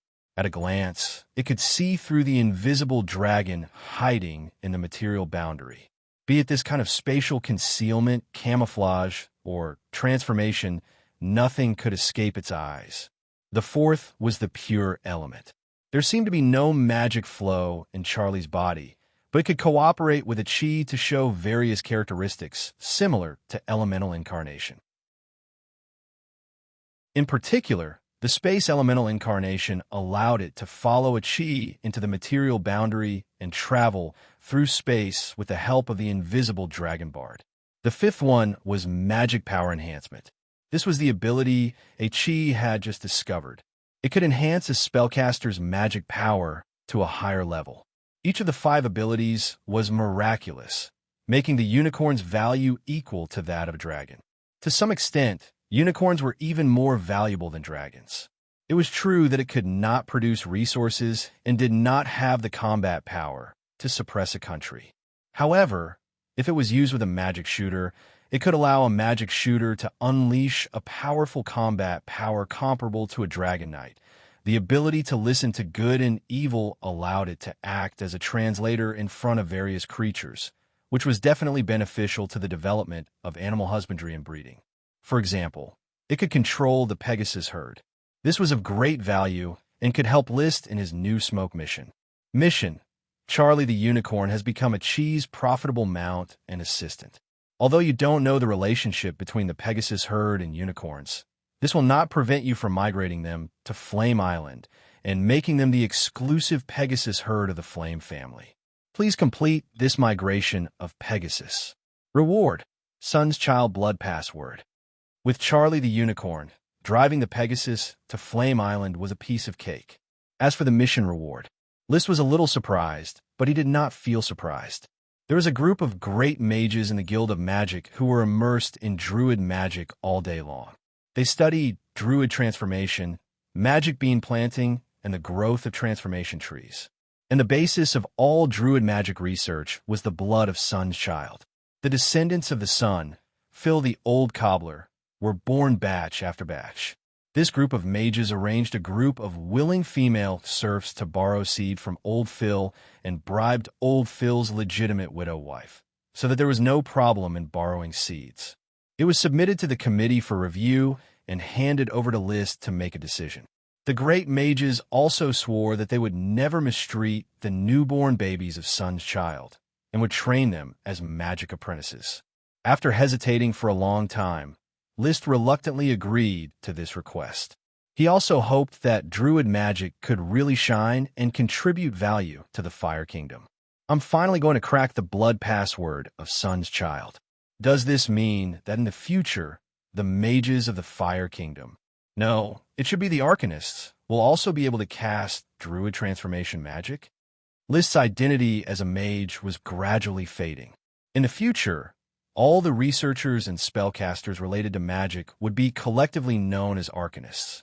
No matter what, he would not let the mages return to the battle order.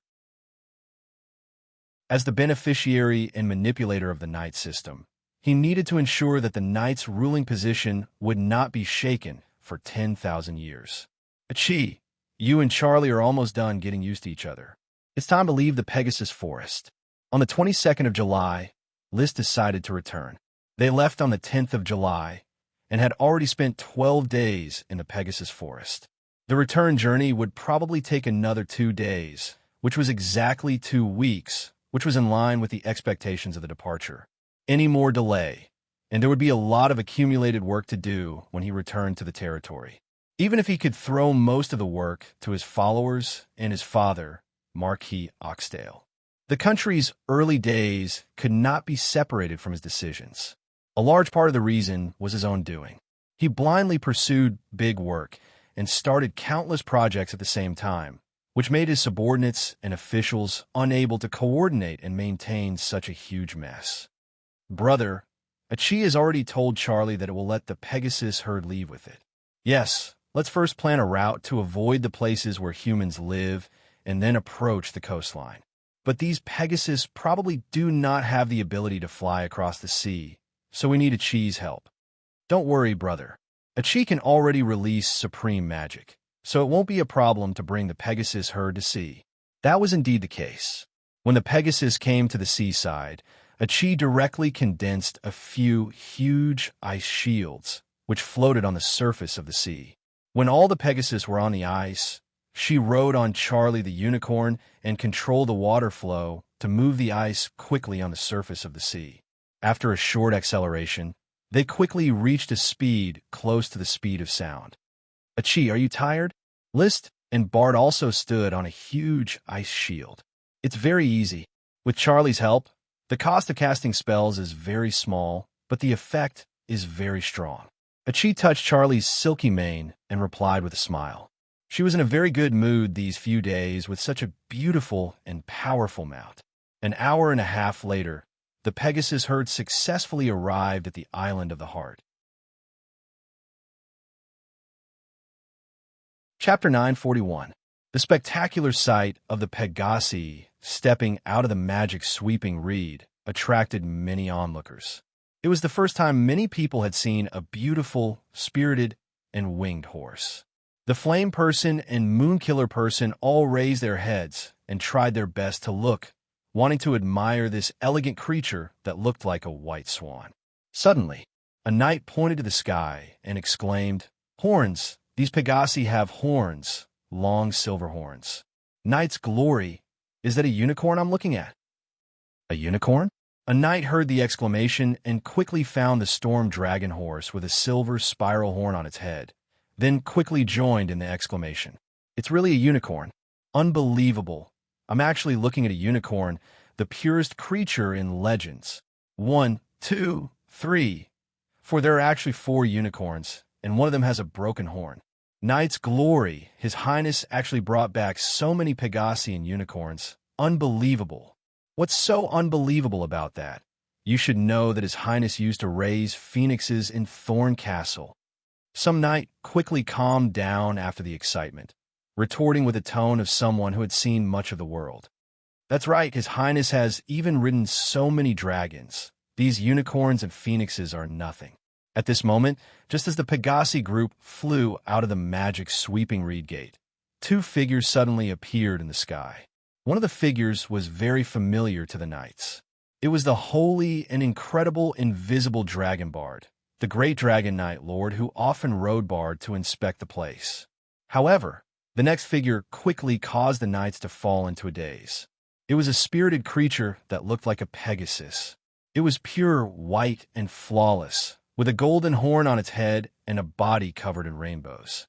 Its noble temperament did not lose to that of a dragon, and it was as beautiful as a dreamy creature.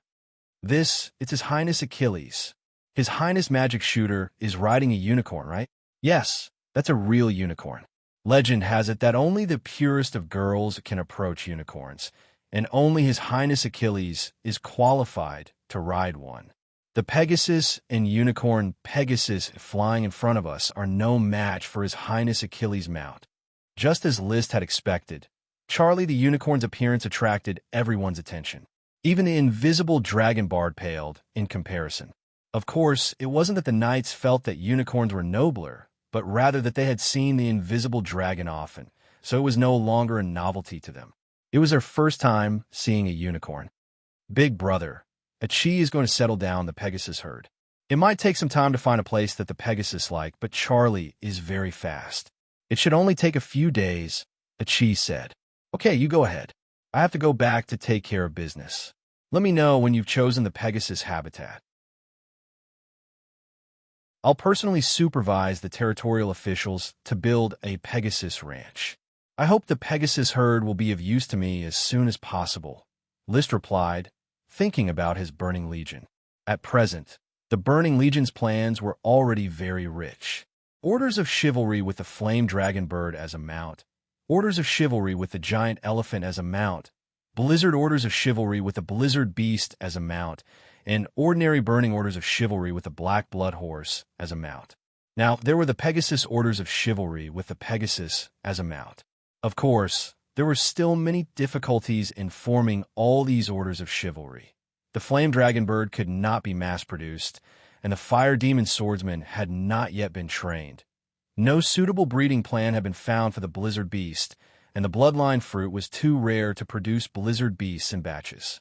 However, if one did not accumulate step by step, one could always expand the Burning Legion into a powerful guard of the Flame family, fighting in the north and south, unifying the continent. Looking at the white swan-like Pegasus and imagining his Burning Legion, Liszt suddenly thought of Big Bear and Bramble that he had abandoned in the Pegasus forest. The value of 2 high-level World of Warcraft was not low, but it was not easy to bring them back, so he did not look for them again. Let's meet again if fate wills it. Shaking his head, he thought of his 100 gold coins. Because he directly found the Pegasus herd, he did not go to the ranger to buy information. Now that he thought about it, although the money was not much, he always felt a little regretful. In a trance, a cloud of smoke appeared in front of him, forming a new serpentine content. Mission completed. Reward: the blood password of the Sun's Child. The new mission quickly covered the reward content. Mission: if you want to be rich, first build roads. However, for a world where magic exists, perhaps the magic teleportation array is the best way. As the Flame King, why not find more natural nodes to lay out a transportation network? Reward: new paper. Oh, if you want to be rich, first build roads. Sure enough, only Mywell can project this line. A special sense of superiority flashed through List's heart when it came to the words and sentences of the smoke mission. He immediately began to think, rewarding me with new paper, is the white paper workshop going to release a new product?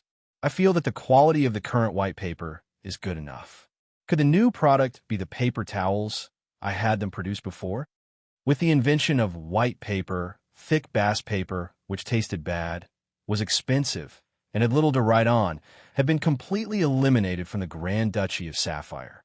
Not only did white paper monopolize the Grand Duchy of Sapphire, it was also sold on a large scale to the Iron and Steel Ridge Kingdom and the Eagle Kingdom. It became a product that the nobles flocked to. Every time he received a gift from the royal family, List would choose some white paper, glass, porcelain, perfume, and other items that he felt were worthless, but others felt were of high value, as gifts in return. Among them, white paper was the most important, especially high-quality white paper. Because of the different techniques and pulp, the quality of the white paper produced differed greatly. At present, the workshop mainly produced and sold 3 kinds of white paper: hard paper, coarse paper, and fine paper. Hard paper was thick cardboard. It was very simple to make and could be used to fold cartons and boxes. Coarse paper was the kind of inferior paper that was used to wipe buttocks. Fine paper was standard white paper that could be used for writing smoothly. It was very expensive, and only the great nobles could afford it. The white paper workshop also produced a kind of tribute paper that was not sold to outsiders, but exclusively for List's use. Its quality was comparable to that of Xian paper. This was also one of the main gifts he gave to the royal families of the various countries. However, he was still not satisfied.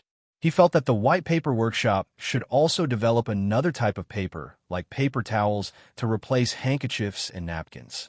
After a while, the person in charge of the white paper workshop should report to me. Maybe then he will come with paper towels to ask for credit? List felt that this was the reward of the smoke mission. Although he could produce paper towels without the interference of the smoke mission, he still decided to take the time to find a new natural node. Chapter 942. Naturally, the search for the node would have to wait until the official business was done. List first returned to Firefort. He did not plan to start dealing with official business immediately. He first had a meal, and then went back to communicate with his dragons. He had not seen the gray iron dragon Orn, the light emerald dragon Ethan, and the mountain copper dragon Marta for 2 weeks. The dragons should miss him very much. However, as soon as he returned to Firefort, before he had time to take a bath, Butler Carter reported, "Master, you asked the knight to find the statue of the Moon Killer tribe. They have found 5 parts, including an arm statue. They're all placed in the castle's warehouse.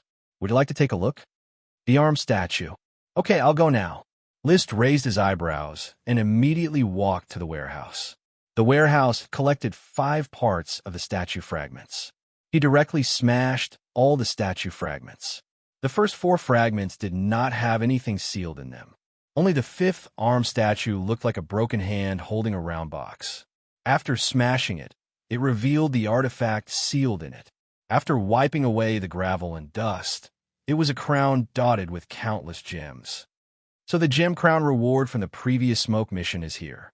It was not the Sapphire Grand Duke who wanted to give me a crown.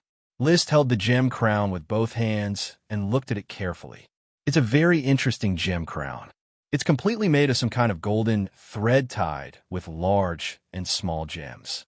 The gem crown in his hand was a crown with a dome structure. The entire dome was inlaid with various gems. Some gems were as big as quail eggs, and some were as small as marbles. Compared to the usual dragon gems, these gems were relatively small. However, when List used magic eyes, he did not find that the magic power in them was thinner than the big dragon gems. Every gem is similar to a normal gem. There is no difference in the grade, and it seems that this gem crown does not have a duplicate gem. He identified the gems one by one. The sapphire sequence was transparent sapphire, light sapphire, light sapphire, sapphire, azure sapphire, royal sapphire, cornflower sapphire.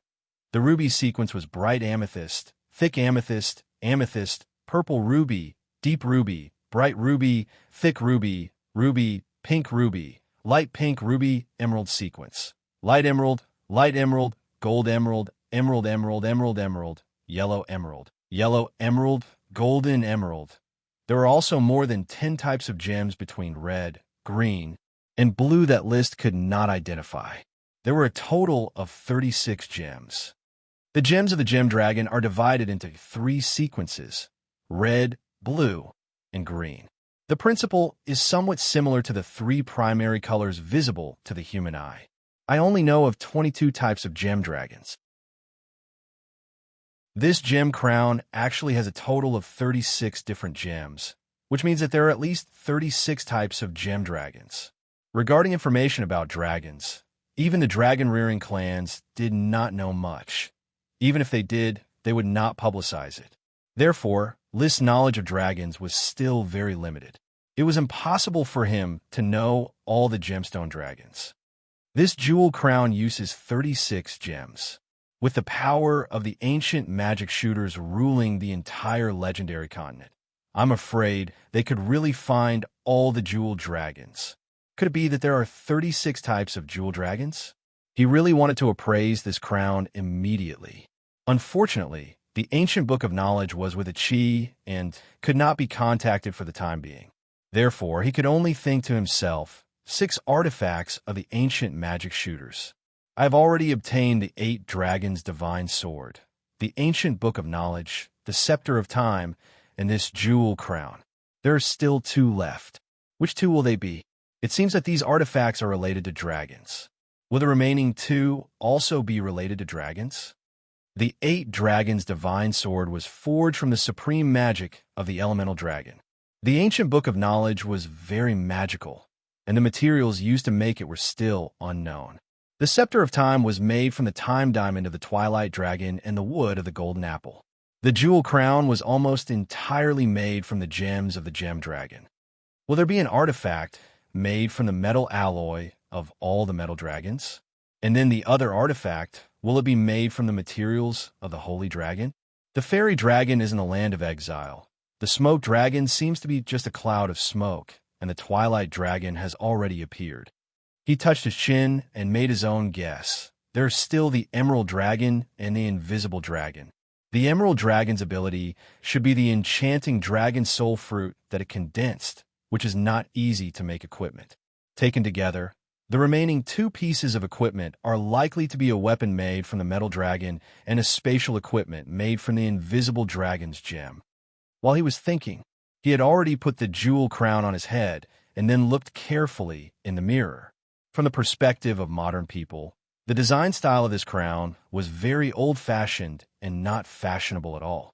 But the dense and harmonious and gorgeous gems on the dome alone were enough to amaze and envy. 1 gem alone, or 100 gems alone, was nothing. The key was the types of gems, a total of 36 types.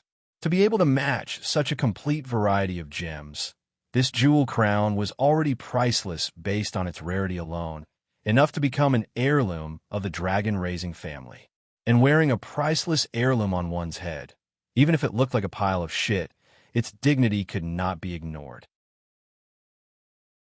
What's more, it was a piece of magic equipment. List tried to activate the 36 gems on the jewel crown with his chi. In the blink of an eye, he only felt a powerful force being forcibly injected into his body from the jewel crown. His whole person seemed to have been reborn, and his vitality swelled a lot. His strength, spirit, and chi all reached the peak. I feel like I've never been so powerful. The 36 dragon gems activated at the same time not only enhance me comprehensively, but also exceptionally abundant. Ordinary gem weapons are difficult to use together because of the conflict of magic between the various gems. I didn't expect the jewel crown to be able to stimulate the enhancement of all the gems harmoniously. Feeling the abundant power in his body and the dragon chi that was about to overflow, there was only clarity in his mind. He felt it for a while and directly flew out of Firewood Castle, came to a forest, pulled out the Ice Soul Dragon's slaying sword, and frantically used the Chi secret manual. The Chi move transformed into a monstrous flame, knocking down the trees in the forest one by one, burning and shattering them, leaving charred sword marks on the ground. Strong. Really strong. My current strength is definitely at least 3 to 4 times stronger than before. After a set of Chi's secret manual was used, he put away the Ice Soul Dragon's slaying sword in his hand without blushing or panting, then took off the jewel crown on his head and held it in his hands. The more he looked at it, the more he liked it, and the more he looked at its rustic style. After wearing this jewel crown, my personal strength increased crazily. I'm afraid I'll be able to catch up to a normal magic shooter. If I wear this jewel crown while riding a dragon, I should be able to increase the strength of a dragon knight by at least 30%. 30% strength is enough to decide the outcome of a battle to slay a dragon. He put on the jewel crown again and looked at the sunset. Chapter 943. After eating and taking a bath, List did not choose to spend the night in Firewood Castle.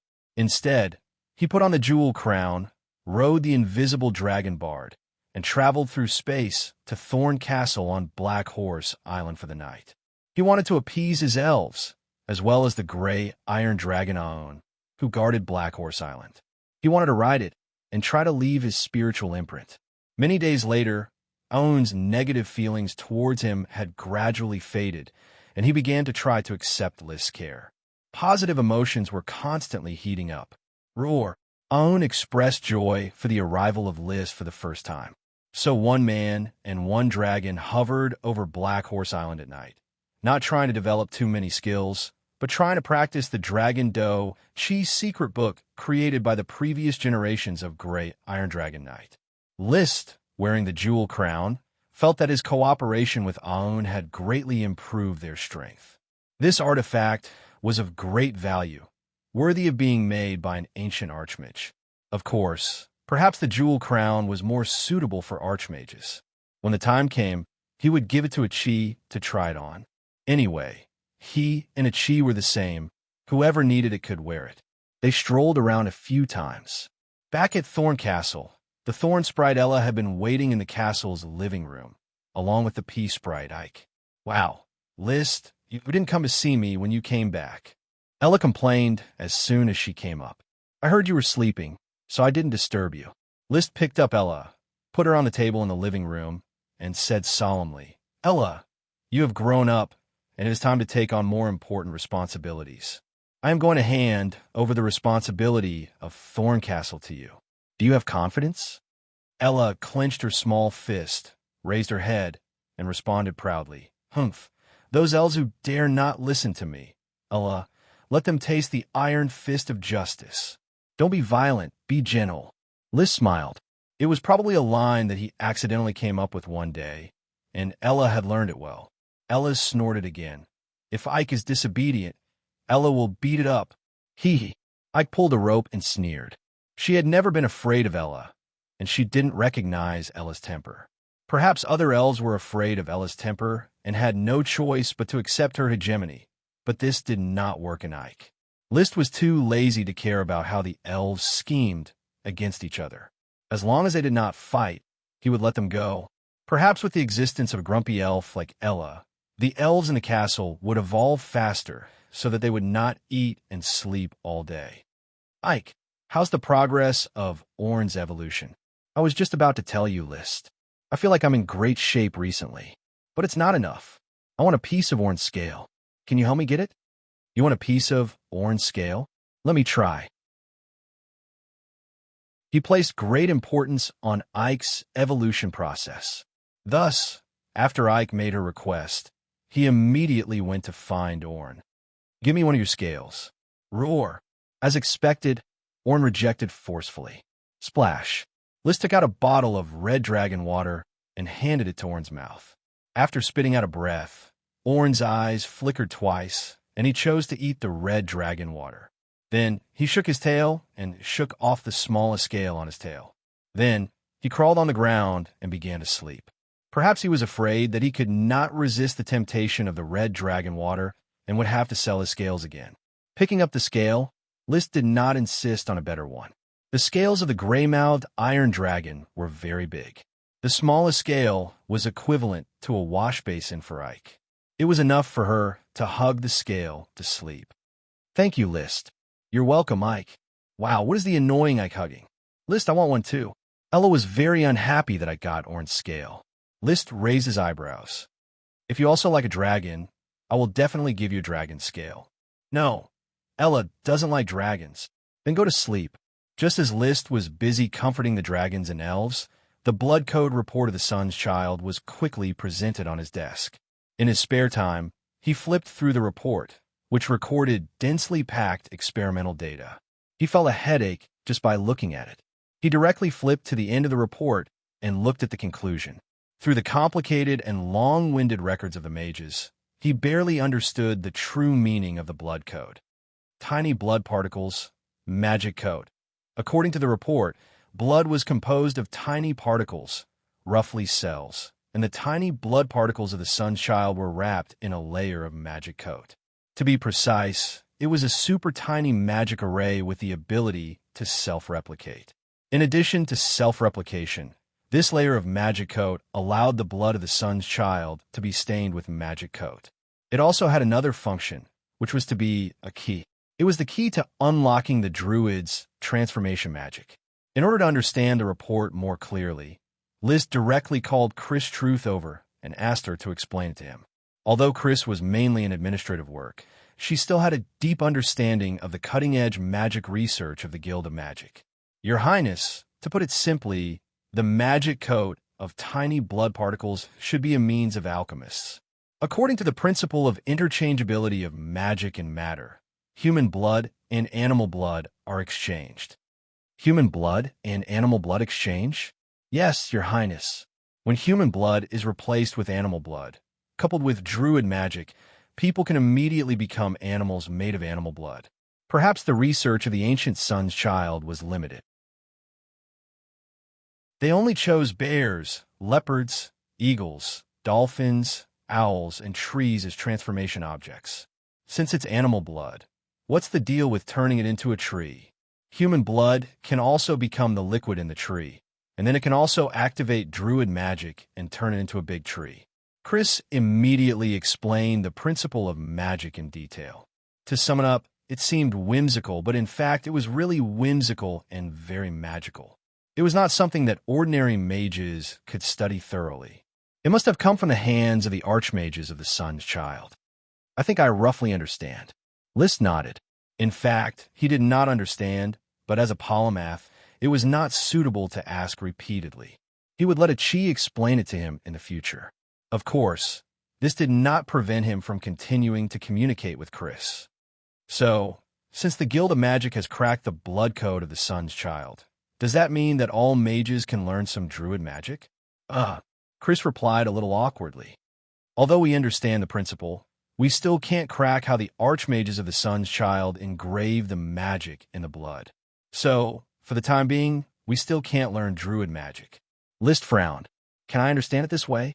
The Guild of Magic spent a huge amount of my investment and then researched a bunch of useless results? Your Highness, for the time being, druid magic research really can't display its value." "Then cut the funding." "I remember I asked you to cut the funding for druid magic research before." "Yes, but there are many mages in the guild who are very interested in druid magic. Convey my orders, cut the funding for druid magic research by 2/3. Ordinary mages are prohibited from using the guild's resources to research the project before they advance to Great Mage. Great Mages must ensure that 2/3 of their energy is used to research the project issued by the guild. Violators will be expelled from the guild." List was a pragmatist and had no interest in reviving a declining civilization. Druid magic was not necessarily better than the current system of mages. Moreover, he planned to replace mages with arcanists, so it was even more impossible to revive druid magic. Druid farming magic could be researched. As for transformation magic and the like, it looked interesting but had little practical significance. Even if the project was not completely cut, the funding would be severely cut. He thought about it.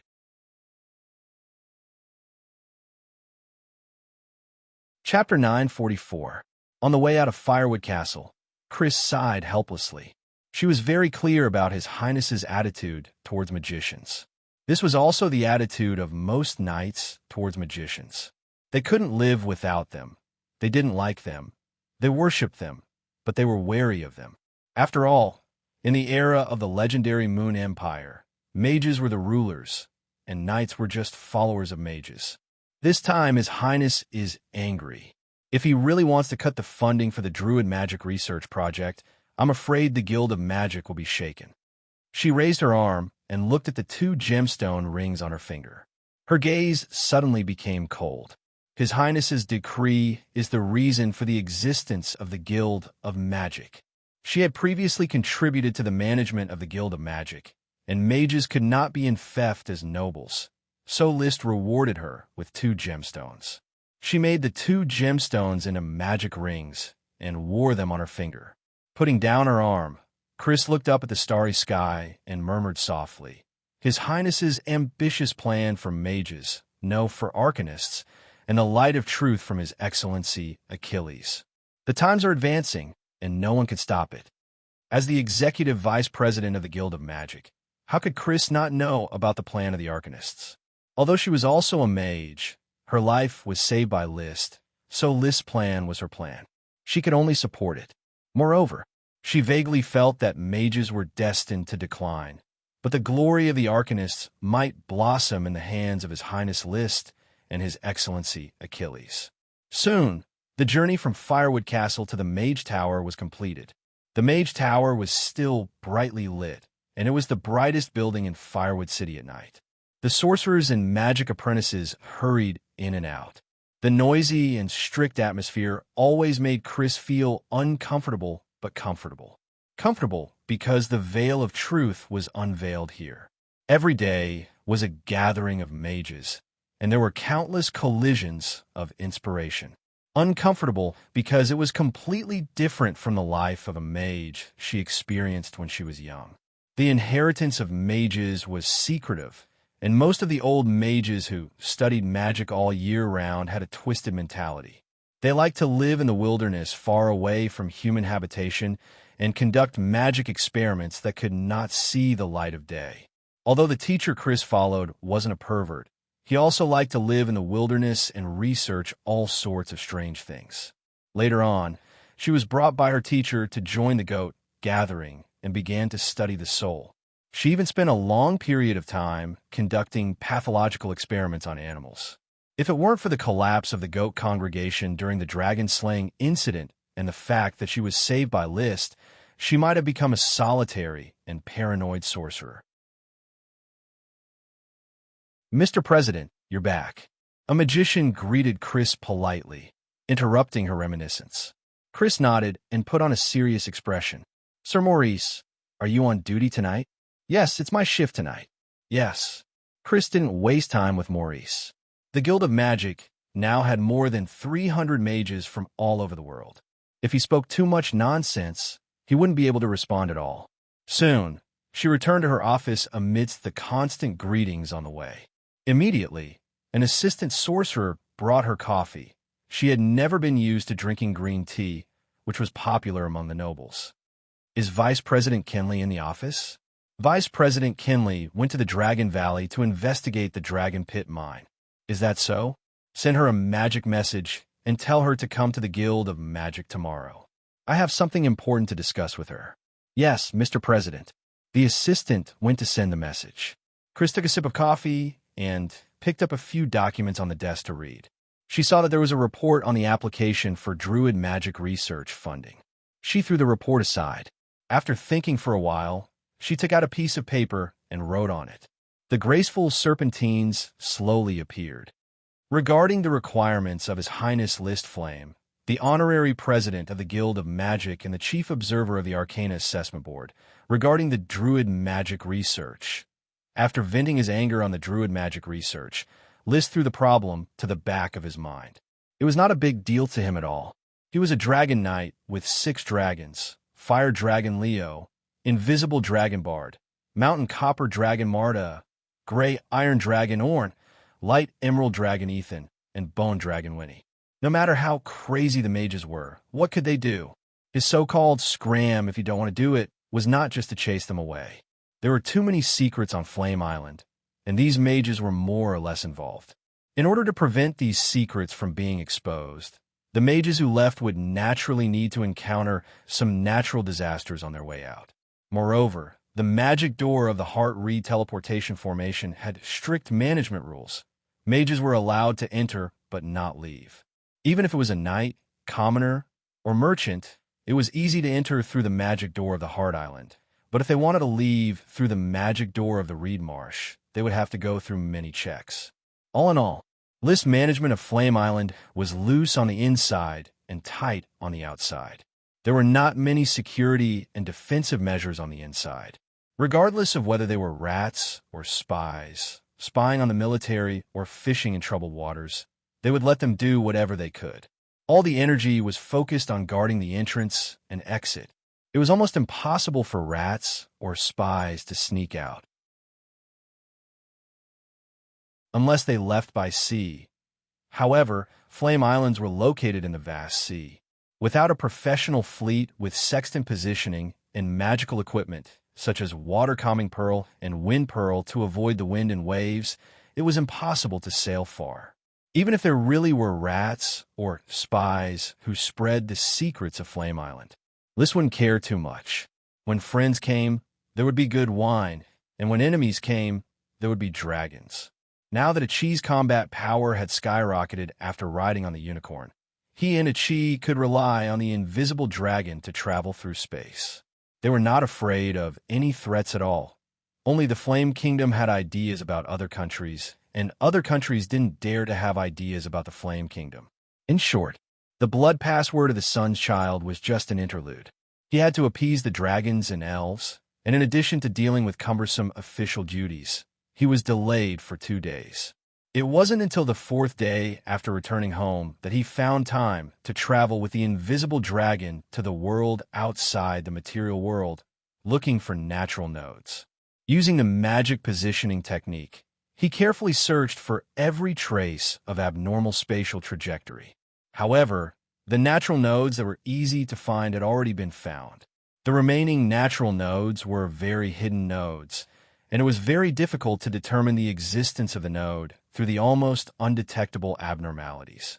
So for 3 days in a row, he and Bard entered the world outside the material world from different parts of Flame Island, but still found nothing and couldn't find a new natural node. At this time, it was the scorching August. Achi had already found a forest suitable for the Pegasus herd to live in with Charlie the Unicorn, which was located in the center of Flame Island near the Moonkiller Sacred Mountain. Brother, there's a plain just between the forest and the grassland, and there's also a large river flowing through the middle. Charlie likes it there very much. He grew up with the Pegasus herd and is very familiar with the environment they like. It's located on the side of the Moonkiller Sacred Mountain.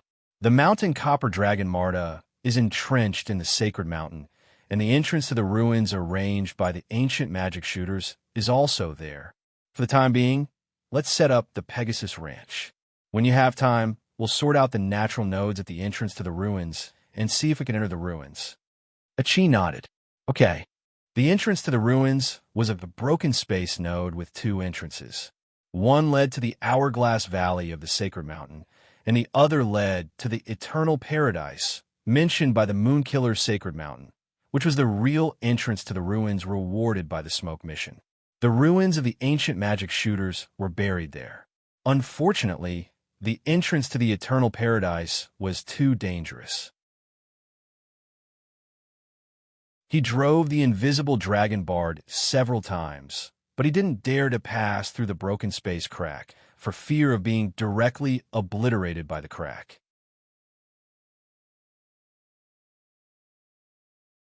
Chapter 945. After searching for another 3 days, List finally found a new natural node. However, when a natural node was opened, it appeared on Wudong Island, the 7th largest island in the Fire Archipelago. It was a large swamp. As long as the swamp was properly planned and built lakes and canals to divert water, it could quickly become fertile land. However, this huge swamp was on Wudong Island.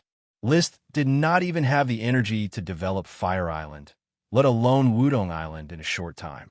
Moreover, he was prepared to treat the surrounding islands as fiefdoms and give them to his followers in the future for them to develop. This place would be called Dreamy Cloud Swamp.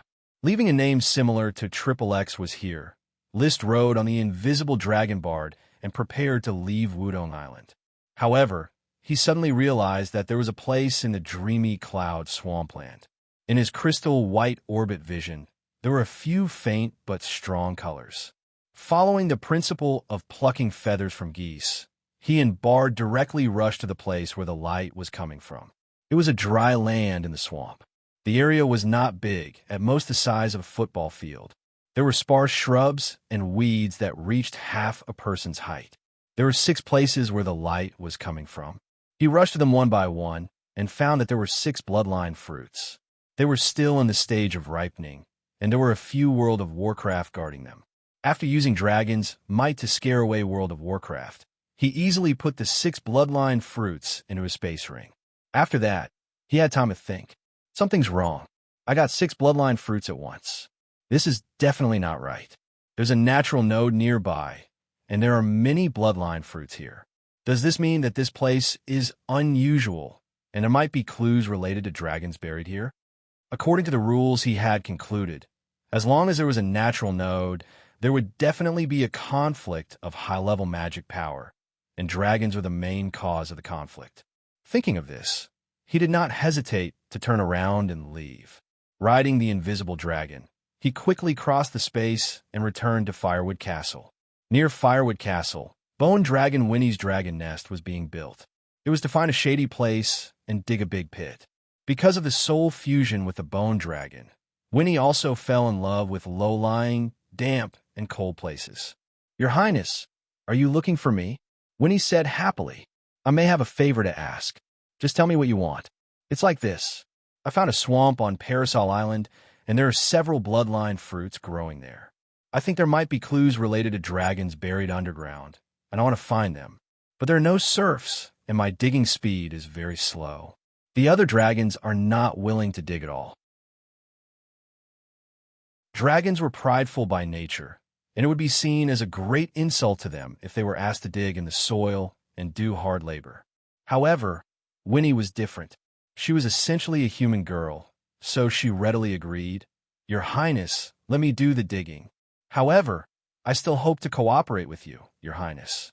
My soul power alone isn't enough to control the bone dragon's body." As it spoke, the blue flames in the bone dragon's eyes flickered. List nodded. Of course. So Bone Dragon Winnie directly transformed in her magic power form and attached herself to List's face. The formless dragon bard tore through the material boundary and rapidly crossed space to return to the Dreamy Cloud Swampland's natural node. After landing, Bard went to find a place to rest. List summoned the Bone Dragon Winnie and rode on it. In an instant, he and Winnie connected telepathically. A wonderful feeling lingered in his heart, giving him a different kind of pleasure. Calming himself down, he quickly rode the bone dragon to work. The bone dragon's forelimbs were more powerful than excavators. They plunged into the soil and dug out several tons of soil with a slight force. Then he spread it on the nearby ground and even ground it to see if there was anything similar to the emerald dragon's hind legs in the soil. As he dug, the flat land where the bloodline fruit grew was dug into a pit that was 6 to 7 meters deep. At this moment, finally, he found something unusual. It seemed that something hard was buried underground. As he continued to dig, the hard thing slowly revealed itself. It was a wooden thing that looked like a tree root buried in the pit. Its surface was already rotten, but after scraping off the layer of humus, the inside was still as hard as new wood. Its diameter was about 3 people hugging it, but it was only 14 meters long. The front and the end of the tree root were broken. What kind of tree root is this? Is it what stimulates the growth of the bloodline fruit? List manipulated the bone dragon to grab the tree root and weigh it in his hand. The bone dragon's vision couldn't clearly see what this tree root was. He personally cast magic eyes and also couldn't see what it was, nor could there be any mana retroaction. He could only tell from the lines at the broken part that it was originally a tree root. Is there any other part below? With doubts, List continued to dig for half an hour, expanding the pit to the size of 3 football fields. He even dug out the underground water, but unfortunately, he didn't find any other broken roots. This was the only tree root here. In any case, this tree root is as thick as 3 people hugging it. When this tree was alive, it must have towered over the sky. If it gave birth to elves, what level would the elves be? Dragon elves, or the legendary Elven King? List couldn't imagine the majesty of this tree when it was alive. When he also couldn't guess the origin of the tree root. Seeing that it was getting dark, he let the bone dragon Winnie return to his body, and then urged Bard to carry the tree root and quickly travel through space. The tree root was a bit too big, and Bard had a hard time holding it. He also had to consume spatial magic power to make it blend into the world outside of the material world, which consumed too much energy. As a result, List felt distressed and took out a bottle of red dragon water to make up for Bard's consumption. Bard had already become his most capable partner. If it wasn't for the fact that he often chewed the smoke grass like it was chewing gum, he might have already surpassed the little fire dragon Leo. Grabbing the tree root, he rushed out of the magic sweeping reed gate. Finding a Chi, who was still collecting information about the magic gate, List said directly, "A Chi, look at what I found. This is a special tree root. I suspect that it has mysterious power and can promote the growth of the bloodline fruit. See if you can identify it with the ancient book of knowledge." Okay, Achi took out the ancient book of knowledge and touched the tree root. Soon, the ancient book of knowledge shone, and a paragraph of moon language appeared, golden apple wood. Golden apple wood. List was shocked, and then he was overjoyed. This tree root is actually golden apple wood? The golden apple was a legendary treasure, and no one knew what exactly it was. However, the value of the golden apple wood could be seen through the Staff of Time. As a support for the Time Diamond, it was definitely not an ordinary item. Big brother, did you only find this piece of golden apple wood? It doesn't seem very magical. Achi was also surprised, but after looking at the wood, she was a little confused. This golden apple would look like an ordinary wood. Apart from being huge, there was nothing magical about it.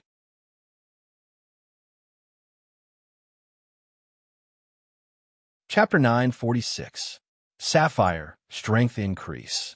Topaz, toughness increase. Amethyst, recovery speed increase. Ruby, magic growth increase. Emerald, endurance increase. Pink, mental power increase. Light emerald, magic speed increase. The identification results of the ancient book of knowledge on the gem crown were not a whole, but for each gem that was close to the ancient book of knowledge, the ancient book of knowledge would give an identification result. Otherwise, the ancient book of knowledge would not be able to write 1 or 2 pages of the identification of so many gems. It would take at least 2,000 words, just one chapter. It was the ancient book of knowledge's identification of the 36 dragon gems that made List completely believe in the richness of the knowledge of this artifact and the accuracy of the identification content. Since the ancient book of knowledge said that this root was the golden apple wood, it would basically not be wrong, even if the root looked ordinary. Achi, the golden apple wood will be left with you for the time being. If you have time, you can study it. If you don't have time, you can give it to someone else, or simply seal it and store it in the laboratory warehouse. Although Achi was a magic shooter, she was only one person. The other great sorcerers could not help her much at all. Other than her, other sorcerers were not qualified for many research projects. List did not want Achi to be too immersed in magic research, so he often took Achi around to relax and waste a lot of time. Therefore, many projects were sealed in the laboratory warehouse, such as the Emerald Dragon's hind legs, which were preserved with special sealing magic arrays. The same was true for the Golden Apple Wood this time. A divine object that could promote the growth of the bloodline fruit was probably not something that ordinary mages could study, so Achi would have to wait until she had time to study it. For the time being, Achi will focus on the magic transmission array, and the Golden Apple would maybe postponed for a while. You see how it is arranged. After chatting with Achi for a while, he played the piano, and Achi sang in the laboratory for an hour of entertainment and relaxation. Only then did he leave. After leaving, he did not continue to look for natural nodes. After a week of searching, he and Bard were dizzy. He wanted to rest for a few days and relax. In addition, he had just obtained 6 bloodline fruits, and there was a long-awaited job to do. Your Royal Highness, all the flying dust dog pups collected are here, a total of 21. The manager of the kennel reported. List could not forget the reproduction of the blizzard beast. Therefore, they searched and purchased flying dust dogs from all over the world and constantly bred flying dust dog pups that could be raised in preparation for the future training of blizzard beasts. Only 21 puppies? I remember that the kennel invested a lot. Why are there so few puppies? Orders of Chivalry sent a lot of adult flying dust dogs, but they are very wild. Many of them went on a hunger strike and died by ramming their cages. Very few of them were able to mate and give birth. In order to prevent the flying dust dogs from harming themselves, we have already lost several night soldiers, but we still couldn't stop them. In World of Warcraft, monsters were usually very wild and hard to tame. Dragons, on the other hand, were much more docile. Unless the dragon's might was used to suppress World of Warcraft would not yield to humans easily. Instead, it would find an opportunity to escape. Frowning, although he was not satisfied with the results, List did not criticize the kennel manager. So, has the mixed breeding plan of falcon hounds, violent dogs, and blizzard beasts been successful? Your Highness, it seems that there are no results so far. Not only are falcon hounds unable to breed with violent dogs and blizzard beasts, but there are also other dog breeds that cannot breed with each other in World of Warcraft. Yes, List was not surprised. He never thought that it would succeed. He then personally selected 6 of the 21 puppies that looked more robust and fed them with a large amount of World of Warcraft meat. On the other side, the bloodline fruits were also planted in pots that had been fertilized with magic power. 2 of the 6 bloodline fruits were golden in color, which was compatible with the earth element. The other 4 were red, purple, green, and white. The bloodline fruit's attributes were not very important. They were all special magic power that could help any World of Warcraft evolve. However, the compatibility between similar attributes would be higher. 3 days passed in a flash. The flying dust dog puppies were full of energy, and the bloodline fruits had also matured under the magic power fertilizer. Start nurturing them. Whether or not they can evolve successfully has nothing to do with the strength of the puppies. It all depends on luck. Although Liz said so, he still had a choice. The golden bloodline fruits were given to the 2 flying dust puppies that seemed to be the most energetic. The other bloodline fruits were distributed to the remaining 4 puppies. They were distributed one by one. The first flying dust puppy ate the red bloodline fruit and died not long after. The second flying dust puppy ate the purple bloodline fruit and bled from all 7 orifices, but did not die. It was only on the verge of death. It should have also failed to evolve. The third flying dust puppy ate the green bloodline fruit, and there was no change. No change? List carefully looked at the flying dust puppy. No change is the biggest change after eating the bloodline fruit. This means that the flying dust puppy has already swallowed the bloodline fruit's magic power, and it will slowly be stimulated in the future. He gave the flying dust puppy, named Greenskin, to the kennel manager. Take good care of it and arrange the best treatment. Understood, Your Highness. Then, the 4th flying dust puppy ate the white bloodline fruit and instantly became violent. After a while, the violent energy dissipated and it directly fell to the ground, making loud, snoring sounds. It seems that this one also succeeded. List smiled. The magic eye observed that the magic power in green skin and the flying dust puppy named white skin was constantly soaring, which meant that the power of the bloodline fruit was improving the bloodline talent of the flying dust puppy. The success rate of 2 out of 4 bloodline fruits was not bad. It also showed that List's luck, even without the help of the smoke mission, was pretty good. Then, the 5th energetic flying dust puppy ate the golden bloodline fruit and died. To List's disappointment, the carefully selected one was not as good as the neglected green skin and white skin. Shaking his head, he began to feed the last flying dust puppy, which looked the most energetic, and ate the last golden bloodline fruit. After a while, the flying dust puppy's nose began to bleed. Just when List thought that it was going to fail again, the flying dust puppy's nose quickly stopped bleeding, and its spirit fell into a frenzy, barking for a long time before it became dispirited. Although it was dispirited, like the 2 successful flying dust puppies before it, the magic power in its body was rapidly increasing. There was no doubt that the flying dust puppy named Gold Skin had also succeeded. 3 failures, 3 successes. I am very satisfied with this result. List shook his sleeves and ordered the kennel manager, Green Skin, White Skin, and Gold Skin, take good care of them. When the evolution situation stabilizes, I will let Captain Emily come and take over. He did not have the energy to tame these low-level World of Warcraft, so he could only let Emily do it. The kennel manager expressed his understanding and then asked, Your Highness, what should we do with this failed but not dead flying dust puppy?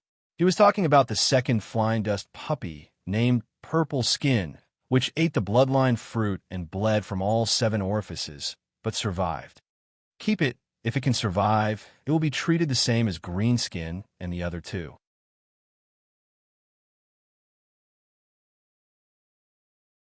Chapter 9:47.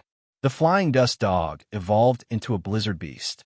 List was not sure whether these 3 brand new flying dust dogs, 1 male and 2 female, could evolve into the same bloodline as Dosen and other blizzard beasts. He could only give it a try for the time being. He was looking forward to Green Skin, White Skin, and Gold Skin becoming the cornerstone of the Blizzard Beast Legion. 3 days were spent on this work. When List decided to search for the natural node again, he unexpectedly received a report from the steward of the White Paper Workshop. Your Royal Highness, the Knight's Glory, the White Paper Workshop has recently created a very valuable new product. The test results are excellent, so I have come to report to your Royal Highness. The smile on the steward's face could not be held back, and his expression was very proud. Really, what new product is it? List was a little surprised. He only found a new natural node and could not form a transportation network, so the smoke mission had been in an uncompleted state. He did not expect the White Paper Workshop to discover a new kind of white paper in advance. The steward smiled and motioned for his assistant to bring the box over, and then took out a tightly bound white paper. Your Royal Highness, this is the paper towel you have been asking for. We completed the manufacture about half a month ago, and after subsequent process improvements, the paper towel meets your standards, Your Royal Highness. The paper towel was not cut into small pieces, but a large piece. The surface was very soft, and it was not yet of the quality of the Breeze paper towel on Earth, but it was already a qualified product as a hand towel. So this is the new product of the White Paper Workshop? List wiped his hand with the paper towel and felt that it was sloppy, not as good as the feeling of wiping his hands with a green silk handkerchief. This is the paper towel you requested, Your Royal Highness. It is not a new product developed by our workshop. Our new product is here. The steward took out a new piece of white paper from the box and respectfully handed it to List. Your Royal Highness, this white paper is made of hemp rope and wrought tan. Taking the white paper, List did not see any difference from ordinary white paper. The steward explained, this white paper cannot be burned by fire. It cannot be wet by water. It cannot be bred by moths. It cannot be torn by force. It is very difficult to cut with a knife. When we want to cut the raw edges, we ask the Earth Knight to cut them one by one. Otherwise, we won't be able to cut them. So magical? List was very surprised. He didn't expect there to be such a blank piece of paper. He used all his strength to tear it apart, and found that the white paper was just as the steward had said. It looked like a thin piece of white paper that could be easily folded, but it was extremely difficult to tear it apart. Even though he had a strong physique nourished by the dragon's do qi, he still had to use 30% of his strength to barely tear it apart. Without using his combat aura, 30% of his strength was even greater than a trainee knight. In other words, this kind of white paper could not be torn by ordinary people without the use of do qi. In an instant, List thought of many possible benefits. If white paper was already so powerful, wouldn't it be nature-defying if it was used to make armor? Moreover, it was impervious to fire, blisters, and insects, which made it as good as metal armor. It seemed that hemp rope rattan could not only be made into ropes, but also into paper and armor. List suddenly thought of something and asked, "Since it cannot be wet by water, how do we write on it with ink?" The steward replied, "Your Highness, the inconvenience of writing is indeed a disadvantage. But if we use the printing method to dye the ink and then expose it to the sun for a few days, the ink will completely soak in, and even a knife won't be able to scrape it off." The magician in charge of technical support has tested it and estimated that the words written on this kind of white paper can be preserved for thousands of years. Then he added, "There is another disadvantage. The hemp rope rattan pulp consumes a lot of energy. Only the upper part of the pulp can be extracted to make white paper. With the hemp rope rattan output of the territory, I'm afraid it's impossible to make paper on a large scale. The labor consumption is also very high. The production cycle is complex and time-consuming, and the cost is very high. In any case, this kind of white paper made from hemp rope rattan was still very valuable." List quickly named this white paper rattan paper and designated it as a tribute paper for his use. He wanted to use the rattan paper to copy the ancient books and compile a great fiery tome that covered all the contents of the universe and gathered the forms of the Yongle tome and the Siku Quan Shu into one. At the same time, the Iron Knight and the Archmage took over and used the vine paper pulp for armor research, trying to create vine armor that was comparable to magical metal armor. Meanwhile, he also found that the smoke mission had changed. The mission has changed. He didn't complete the mission, but he received the reward in advance. This meant that he didn't need to do the mission to find the natural nodes anymore. It just so happens that Bard and I aren't strong enough right now, and the territory hasn't been able to gather enough materials to build more teleportation arrays. It won't be too late to search for new natural nodes later. He looked at the new mission. Mission, Phoenix Nest Tree Great Elf Infant's condition isn't right. It can't focus on anything, and it doesn't have the mood to nurture the fire dragon bird. It also doesn't have the mood to touch the fire dragon Leo's scales. As the elf's master, you should help it out of its predicament. Reward, breeding a phoenix parasol tree. Oh, List almost immediately thought that Infant might be evolving from a great elf to a dragon elf. However, when he saw the mission reward, he felt that it wasn't a successful evolution yet. It's very likely that this is a process on the path of evolution. I have to go help Infant immediately. Riding on the invisible dragon bard, List directly traveled through space and arrived at the crater of the volcano. Soon, he found Infant, who was in a daze on a phoenix parasol tree branch. It was holding its cheeks in its hands and looking at the sky listlessly. Goldie, Little Red, and Little Purple stayed on different branches, and they seemed to be drooping because of Infant's listlessness. Infant, List, what's wrong with you? List felt Infant's heart. This great elf's emotions seemed to be dull after a tremble. It lost interest in everything and couldn't lift its spirit. Do you want to change to a new flavor of jade powder? I recently dug out a batch of fresh jade from the Jade Mountain. Many elves said that the powder is good. I can't eat it. Infant sighed. How about some smoke grass? List put on his mask and took out a portion of fresh smoke grass, specially for the invisible dragon bard from his spatial ring. As soon as the unique smell was released, Goldie, Little Red, and Little Purple disappeared without a trace. The listless Infant also covered its nose and jumped up. Enough, List, I don't want smoke grass. Then cheer up, Ancient, I've already called Leo over. I'll ask him to give you a piece of fire dragon scale. You can hug the scale to sleep. Liszt used his passionate emotions to constantly influence Ancient and help it through the power of the contract.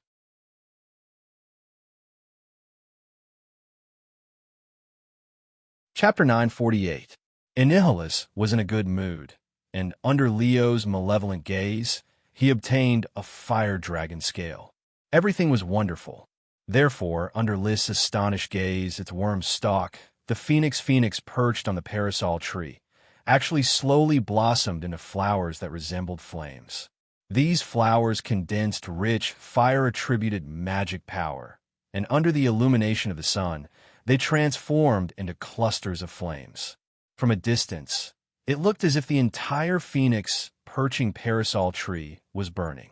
Goldie, Goldie, and Goldie, the three fire dragon birds, which were growing larger and had already changed into bright red feathers, happily circled around the phoenix perching parasol tree.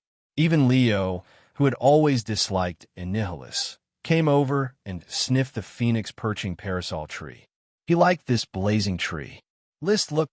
Annihilus carried the fire dragon scale on his back, and then plucked a flame flower from the cordyceps. The flower immediately withered, the flame extinguished, and turned into ashes. The ashes dissipated with the breeze, leaving behind 7 purplish-red seeds. This is the phoenix perching parasol tree seed. Liszt, I can bloom and bear seeds. He put the seeds in Liszt's hand and chuckled. Annihilus can cultivate more phoenix perching parasol trees. Annihilus wants to evolve, and phoenix perching parasol trees will cover the entire volcano. In the vision of magic eyes, the seeds flickered with fiery red magic power. Are these potions? Liszt immediately had Annihilus try to sow a batch of phoenix perching parasol trees.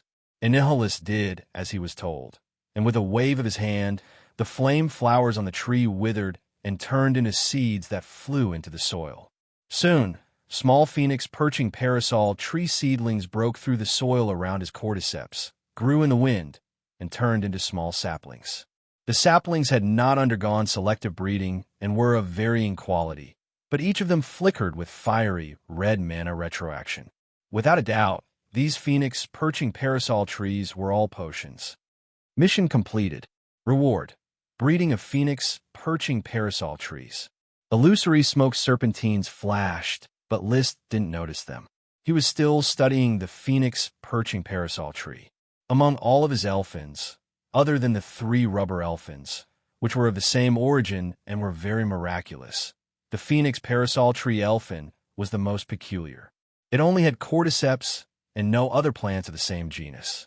It was also the only cordyceps that didn't need the same type of plant to provide nutrients. Unfortunately, when Liszt met Ancient, it was already a great sprite. Liszt did not know how it evolved from a sprite worm to a great sprite. Now that Ancient had evolved into a dragon elf, he had unexpectedly blossomed and bred a plant of the same genus. It was truly strange. Strange as it was, Liszt gave Ancient a task after he could not figure out why. He asked it to plant a large number of phoenix parasol trees in the area affected by the cordyceps. When these trees ripened, it would be time to pick and refine the potion. He just didn't know how effective the potion refined by the phoenix parasol tree would be. Now the territory could produce more and more potions. The cannibal tree dragon elf Callie alone had a potion planting scale that could match the output of all the other elfins combined. The giant algae elf Parker, the Thorns elf Ella, and the latest phoenix parasol tree elf Ancient were the main force in the production of potions. Ella, in particular, had a huge output value of the auxiliary thorns, several times that of the potions planted by the average great sprite. Without these auxiliary potions, the potions in the territory would not be enough. Mission, as the saying goes, plant a Chinese parasol tree to attract a golden phoenix. The blazing dragon bird likes to nest on Chinese parasol trees and likes to build its nest on them. Why not plant a Chinese parasol tree forest to attract fire-type birds? Reward: an unknown number of fire tribute birds. It was not an accident. The smoke mission and the mission that List assigned to Ancient actually coincided. World of Warcraft to attract fire attribute birds? There are special flamingos on Black Horse Island. Low-level fire attribute World of Warcraft. I don't know what kind of fire attribute birds the Phoenix Parasol Tree Forest can attract.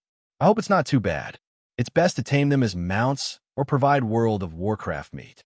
Originally, he planned to let Ancient plant the tree himself. But since there was a requirement for the smoke mission, List felt that he should spend some energy and complete the tree planting mission himself. Of course, personally, refer to transporting a group of serfs and knight to help Ancient plant the tree and share its consumption. Leo, do me a favor. Oh, you don't want to? List stared at him. Then let's talk about it. He was ready to ride on Leo to launch a mind purification program and cut off the evil thoughts that Leo had developed during this time. It had to be said that with the increase in the number of training sessions, although Leo would still have evil thoughts, it was not as frequent as before. The reason was simple. A faint shadow of a knight appeared in his mind. This was List's spiritual imprint, and it began to suppress Leo's evil thoughts. At this moment, Leo's wingspan and body length had grown to 40 meters. The many volcanoes' supreme magic in the endless volcanoes had played a huge role in his training. In addition, List provided him with food, potions, and good training guidance. He was getting stronger every day. His combat power had increased explosively. The light emerald dragon Ethan was no longer his opponent in a one-on-one fight. He began to directly threaten the gray-faced iron dragon On's position in the battle order. Sitting on the Dragon Fong platform. In the spiritual world, List did not hesitate to cut off the evil breeding fire dragon and let Leo be reborn. This time, he readily agreed to help. On the way back, List called Ethan again. As for Marta, the mountain copper dragon, it was not used enough and could not be used for the time being. The three dragons were Bard, Leo, and Ethan. They grabbed a hot air balloon-like basket and pulled a total of 800 knight and serfs. They traveled all the way through the sky of Flame Island and returned to the endless volcanoes. Your mission is to cooperate with the Phoenix Parasol Tree, Great Elf Ancient, under the command of Leader Paris, to plant the seeds on the 6,000-acre land with the crater as the center. List rode on Ethan's back and gave orders to the knight and serfs. He also arranged for Paris to lead the work. Paris was his trusted follower. Arranging her here was enough to prove how important he was to the Phoenix Parasol Tree Forest. Your Highness, please rest assured. Leave everything here to me. Paris said solemnly. I'm very relieved to leave it to you. However, you need to take note that these Phoenix Parasol trees are not ordinary. They are valuable potions. In the future, a group of farmers will be stationed here for a long time. While Ancient is tired, let the serfs build a camp nearby. It is best to dig a cave. Dig a cave? Paris was puzzled. I am worried that these Phoenix Parasol trees will attract World of Warcraft. It is safer to live in a cave. List also did not know what kind of World of Warcraft would be attracted. But World of Warcraft was aggressive. He did not want his followers and serfs to suffer losses. Paris nodded. I understand. Life here may be a bit boring. If you need anything, you can ask me. I will come here about once a week. List said. He would come and train with Leo every time.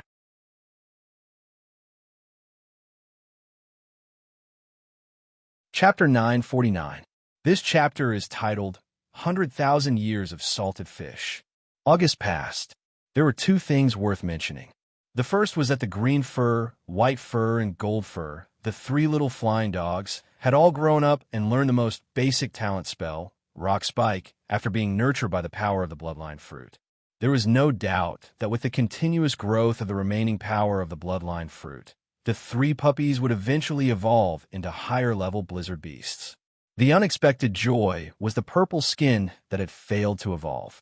It did not have the skyrocketing body shape of the green skin, white skin, and gold skin, but it had comprehended two kinds of magic.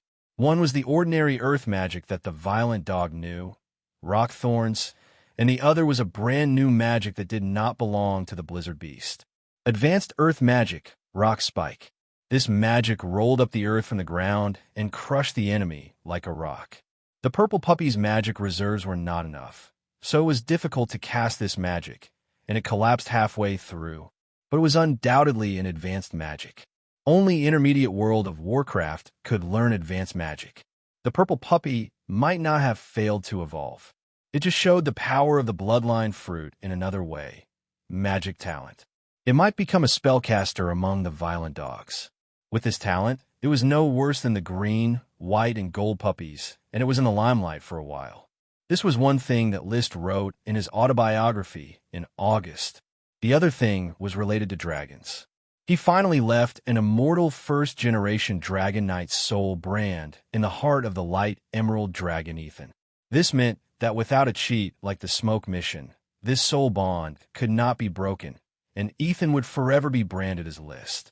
After the soul brand was completed, in the hall of Fire Castle, List solemnly summoned his genius girl follower. Emily, you are now a sword saint. Although the name Thunder Elephant Sword Saint is a bit inelegant, it proves that your ability has been recognized by everyone. In the Dragon Knight plan, you are currently the only knight who meets the requirements to ride a dragon, and you are also my most trusted follower. The young girl knew that she was about to welcome her fate, so she knelt on one knee and solemnly performed the knight's oath of allegiance. Your Highness, I will always be your sword. Where your Highness points, I will follow. Raise your head. List rose from his seat and walked toward Emily. The girl immediately raised her head. Her skin was still a healthy wheat color, but when paired with her exotic face, there was a different kind of beauty. Unknowingly, the little girl who used to be as thin as a stick already had a unique feminine charm. The way she looked at List, in addition to respect and determination, there was also a special kind of love. Moreover, this love was not concealed. When they first met a few years ago, it had already begun to germinate. Now, it had grown into a towering tree that could not be shaken. Your Highness! Coming to the girl's side, List lowered his head to look at the valiant and heroic Emily. He sighed with emotion. You have grown up. It is time to take on more important responsibilities. Get up and follow me. Ethan is already waiting for you at the dragon's lair in the Jade Mountain. From now on, you will spend half of your time getting used to Ethan. Yes, Your Highness. Emily was so excited that she was about to tremble. She stood up and followed behind List, following him step by step out of the castle. The formless dragon bard was there, chewing on the smoked grass in boredom. The smell was a little unpleasant, but fortunately, it was windy today and not so obvious. In fact, no matter how strong the stench was, Emily would probably not smell it. Her heart had already flown to the distant Jade Mountain, to that beautiful, strong, and powerful light green gemstone dragon. Many times in her dreams, she dreamed of riding Ethan and roaming the horizon. She longed to ride Ethan successfully. Although His Highness had said that even if she could not ride Ethan, there were still Orn and Marta to choose from. But she firmly believed that Ethan was a dragon suitable for her. This was a strong intuition. In the castle, Steward Carter, leaning on a cane, walked to the castle gate to see his master and Emily off. Seeing that the little girl, who used to often eat in the Flower Town small castle, was about to become a dragon knight, Steward Carter was sincerely happy. Praise Master, Emily will be a capable follower of Master. Immediately after, he added inwardly, perhaps sooner or later, she will join the Flame family. Ethan's lair was on the Jade Mountain. In the valley near the mountain, a city had already begun to take shape. This was Jade City. More than half of the city's residents were Moonkiller serfs. They wore the most common sackcloth clothes and did the heaviest physical work.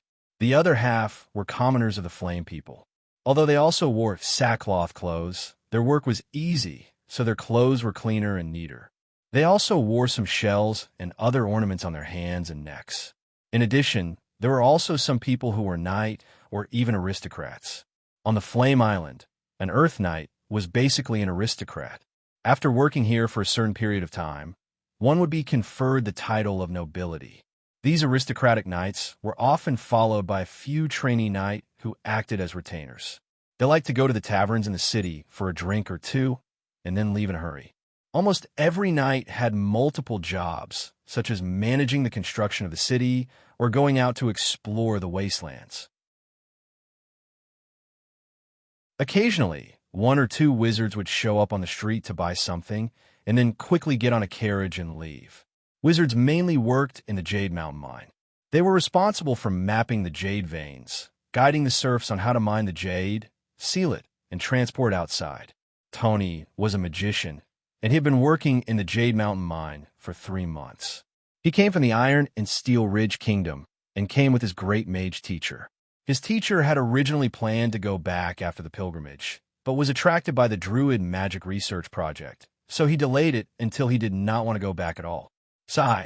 Although the Holy Land of Magic has the incarnation of truth who walks in the secular world, it is not a land of freedom. I don't know if teacher can survive this funding storm. Tony wrote and drew with a pen and paper while worrying about his teacher. With teacher's knowledge, that Royal Highness should not be too harsh, right? A while ago, the executive vice president of the Guild of Magic, Chris Truth, suddenly called a meeting of arcanists. At the meeting, she announced that the Druid research funding would be cut by 2/3, and ordinary mages were prohibited from participating in the Druid research. Many great mages smashed the table and left on the spot. Actually, there was no then. As soon as they left the meeting room, the incarnation of truth who walks in the secular world rode over on a unicorn and made a big move as soon as he landed. A huge water blade slashed down and killed the 2 great mages who led the trouble. He then gave Chris a few words, the gist of which was that the troublemakers should directly report the name list. All the great mages who slammed the table bowed their heads and admitted their mistakes. No mage dared to question the magic shooter, not to mention that the magic shooter was riding a unicorn that was said to be close to pure girls.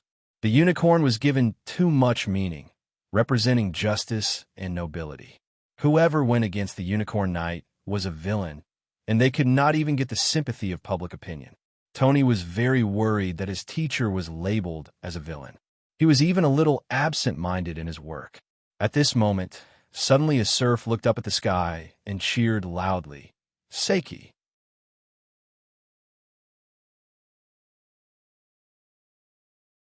Chapter 950. The great big lizard flew across the sky with the great Seiki on its back, heading straight for the back of the Jade Mountain, where the emerald dragon Ethan's lair resided. The lair didn't have many decorations, but it was filled with Ethan's favorite crystal tree ferns. The crystal tree ferns had been successfully cultivated long ago, but their growth was limited by the fact that they needed mana to grow. Normal mana fertilizer couldn't meet their needs at all. However, planting them on the Jade Mountain was killing 2 birds with 1 stone, because there was a large amount of jade or slag here. These slag were between jade and rock and were difficult to use, so they were used to cultivate the crystal tree ferns. The roots of the crystal tree ferns could absorb the mana from the jade slag, so they grew very well. Less than half a year after being planted, they had already become a forest of crystal sculptures. Ethan lived in the embrace of the crystal tree ferns.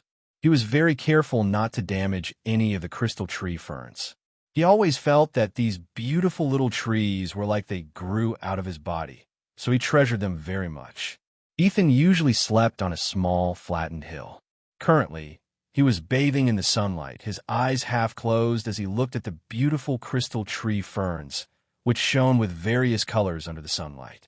There was a wine pond beside his neck, brewing the newest recipe of bone wine. Among the food, he loved bone wine the most. It was delicious, but it didn't go to his head. Suddenly, he sensed something and raised his head. He saw a familiar figure flying over from the horizon. It was Bard the Formless Dragon. He didn't like this dragon that ate grass and smelled bad, but he knew that Bard wouldn't casually approach his lair unless List came. "Is the new knight here?" He didn't move. He waited until the little ant's shout came from the other side of the Jade Mountain before he raised his head and stood up, lazily welcoming List's arrival. With the pride of a dragon, he wouldn't do something as embarrassing as welcoming a human without the suppression of a spiritual brand. "Ethan, long time no see." A clear voice came from the sky. Then, a silver-white figure jumped down from Bard's back, followed by a gray figure. They were undoubtedly List in his Thunder Fury armor and Emily in her World of Warcraft armor. Roar! Ethan called out and had List land on his back. He quickly mounted the Dragontooth Terrace and entered Dragon Rider mode. Through the mind as one connection, the purpose of his visit was clear. Roar! Ethan nodded and looked at Emily, who was standing at the side with her back straight. In its hundreds of years of life as a dragon, it had never met a female dragon knight. In fact, it had only seen a few female sky knights. Emily, say hi to Ethan. List jumped off the dragon's back. Emily took a step forward and took a deep breath. She looked Ethan in the eye. Hello, Ethan. I'm Emily. I'll be training with you in the near future. I hope we can acknowledge each other. Puff.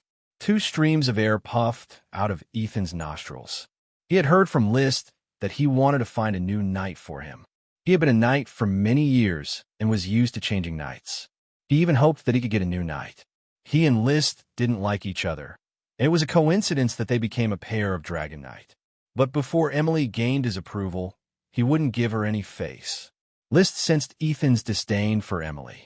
He patted Emily's shoulder and said, Ethan's nobility and pride need your hard work to impress him. Remember what I told you. Be brave, fearless, strong, loyal. Show these qualities. Yes, Your Highness. Then you can stay here for the time being. I'll come back to check on you and Ethan in 3 days. List smiled. His warm smile gave Emily endless confidence. Only after List rode the invisible dragon Bard away did Emily face the emerald dragon Ethan, who was dozing off once more. She remembered the truth List once told her. A bootlicker will end up with nothing. Ethan, maybe you don't know me, she said calmly. I was born a serf. I started training Impetus when I was 11 and became an Earth Knight when I was 12. Ethan didn't respond lazily. A few months later, I killed 2 Knight on the battlefield and became an elite Earth Knight. When I was 14, my impetus suddenly surged, and I soared into the sky, becoming a Sky Knight. Ethan still didn't respond. In 2 months, I defeated an Old Sword Saint and obtained the title of Thunder Elephant Sword Saint. I'm only 14 now, but my training is still progressing rapidly. It's only a matter of time before I become a complete Sky Knight. Maybe next year, maybe as soon as the end of the year. Ethan lifted his eyelids and puffed out 2 streams of air, as if to say, so what? I've seen all kinds of monsters in my life. I may not be the first person to become an Earth Knight or a Sky Knight in the legendary continent, but I'm definitely the first female to become an Earth Knight or a Sky Knight.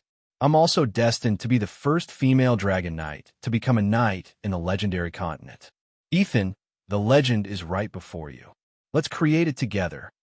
With that, she looked at Ethan seriously. Ethan opened his dragon mouth. Amidst Emily's anticipation, he yawned seriously and closed his eyes to doze off. After a while, he started snoring softly. This was a great humiliation. However, Emily was only a little disappointed. She quickly adjusted her emotions and stayed at the side to train her combat energy. His Highness said that riding a dragon requires strategy. Blindly flattering the dragon won't increase the success rate. We must let the dragon see the precious shining points of a knight. She gripped her greatsword, and List's shining points flashed in her mind. Handsome, talented, outstanding, brave, and the embodiment of justice. There were too many other things. However, the decisive shining point was what List had told her himself, forcing himself on her. I can't be as domineering as His Highness, but I have my own shining point, diligence. I'll let Ethan see my determination. He'll finally become my mount and fight alongside me. List left in a carefree manner. He wasn't worried that Emily wouldn't be able to ride a dragon. Even he was jealous of her talent. What was more frightening was her determination to become stronger. As long as Ethan wasn't blind, there was no way he wouldn't like Emily. He now paid attention to a piece of news he had just received. There was news from Black Horse Island that the Eagle royal family's fleet had arrived at the port, carrying the dragon elves as ransom. They came to redeem the Gray Iron Duke, Piero Gray Iron. They originally asked the Gray Iron family to change their surname, but Piero provided information about the orichalcum dragon. List gave up on this request.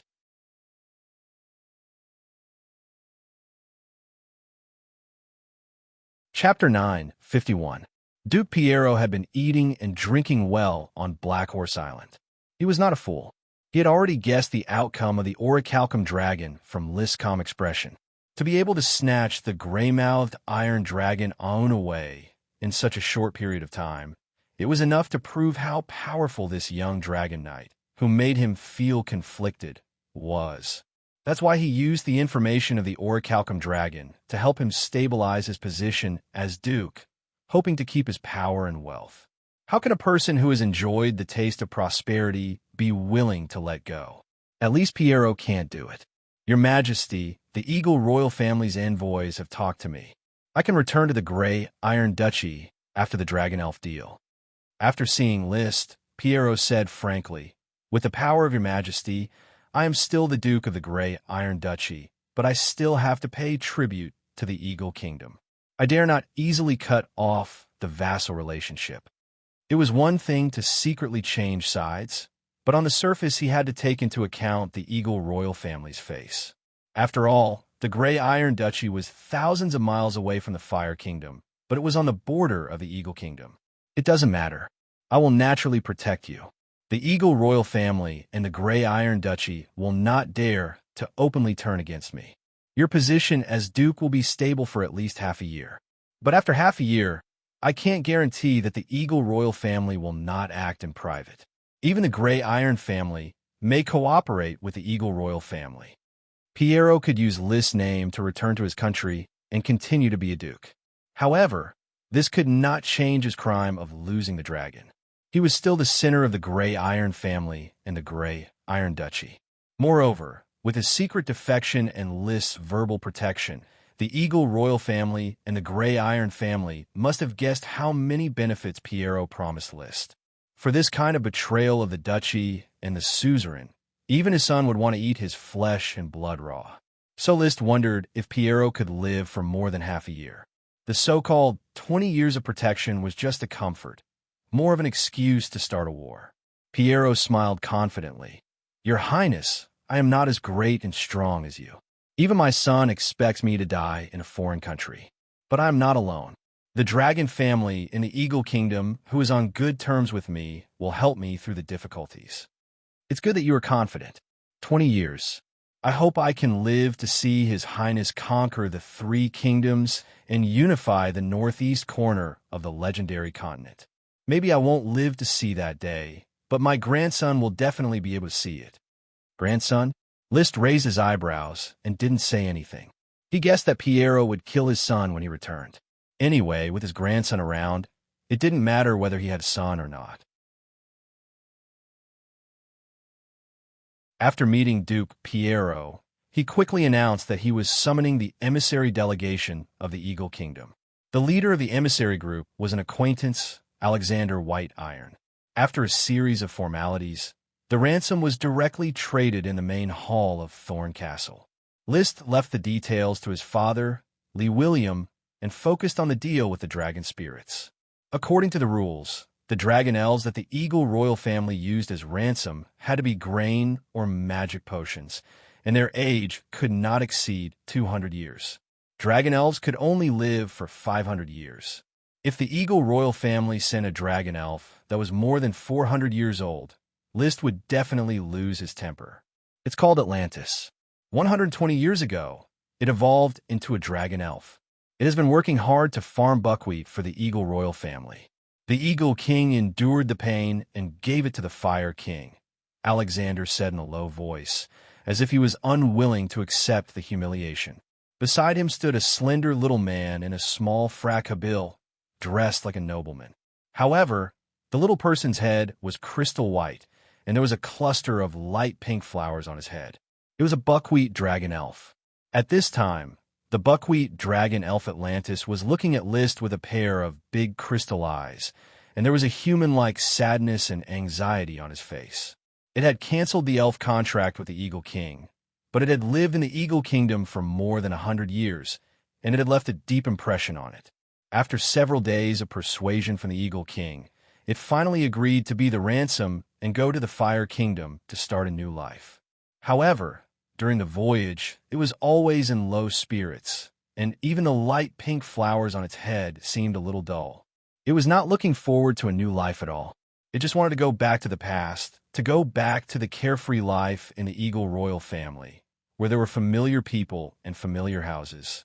However, it had to cheer up a little and look at the human in front of it, who was about to contract with it. From the elves' aesthetic point of view, the human in front of it seemed to be pleasing to the eye. At least, he was not ugly. His facial features were well-proportioned, his left and right face were symmetrical, and his body was straight. His eyes were as bright as the stars, releasing a look that made it feel good. In short, the first impression was not bad, but it was not very good either. After all, it was very resistant to the changes that had come. At the same time, List was also looking at Atlantis. He guessed that the Eagle royal family would send this buckwheat dragon elf. Piero, the traitor, had already presented the information of the Eagle royal family to him, including information about the dragon elves of the Eagle royal family. Among them, the buckwheat dragon elf was the most suitable. First of all, buckwheat was classified as a type of grain, and the buckwheat dragon elf met the requirements of a grain. Second, the age of the buckwheat dragon elf was not more than 200 years old, which met List's age requirement. Finally, buckwheat was a relatively low-value type among all the grains. Buckwheat had the word wheat in its name, but it had nothing to do with wheat. Wheat was a monocotyledon plant of the family Gramineae. Buckwheat was a dicotyledon plant, which was related to Polygonum multiflorum and had triangular seeds. In this world, buckwheat was not as good as grains such as barley and wheat, whether in terms of yield or nutritional value. However, there was one good thing about buckwheat, which was that it was not delicate and easy to serve. It could grow as long as it was sprinkled in the field. Sometimes, even without the influence of cordyceps, it could still produce good yields. Atlantis, welcome to the Fire Kingdom. I am List Flame, the king here, the master of the sea, and the knight of many dragons. From now on, you and I will be partners. The Flame family welcomes you to join us. I believe you will like it here. He reached out his hand, not to stuff it into Atlantis' mouth, but to shake hands with it. The dragon elf already had the intelligence of an adult and understood a lot of things, so he had to treat it as an equal. Atlantis hesitated for a moment before reaching out its small hand and shaking hands with List. Then, shall we make a contract? List immediately raised his hand and extended an index finger. Atlantis was conflicted. It could feel List's friendliness and remembered the request of the Eagle King, but it still did not want to change. At this time, List glanced at Alexander. Alexander immediately felt a substantial and heavy pressure on him.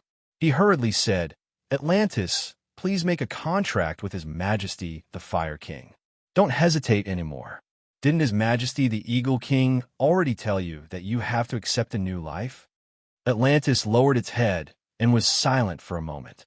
Then it grabbed List's outstretched hand with both of its hands, opened its mouth reluctantly, and bit List's finger. Blood seeped out of the fingertip, and in an instant, there was a wonderful reaction with Atlantis' teeth. A mysterious and wonderful feeling emerged in its and List's hearts.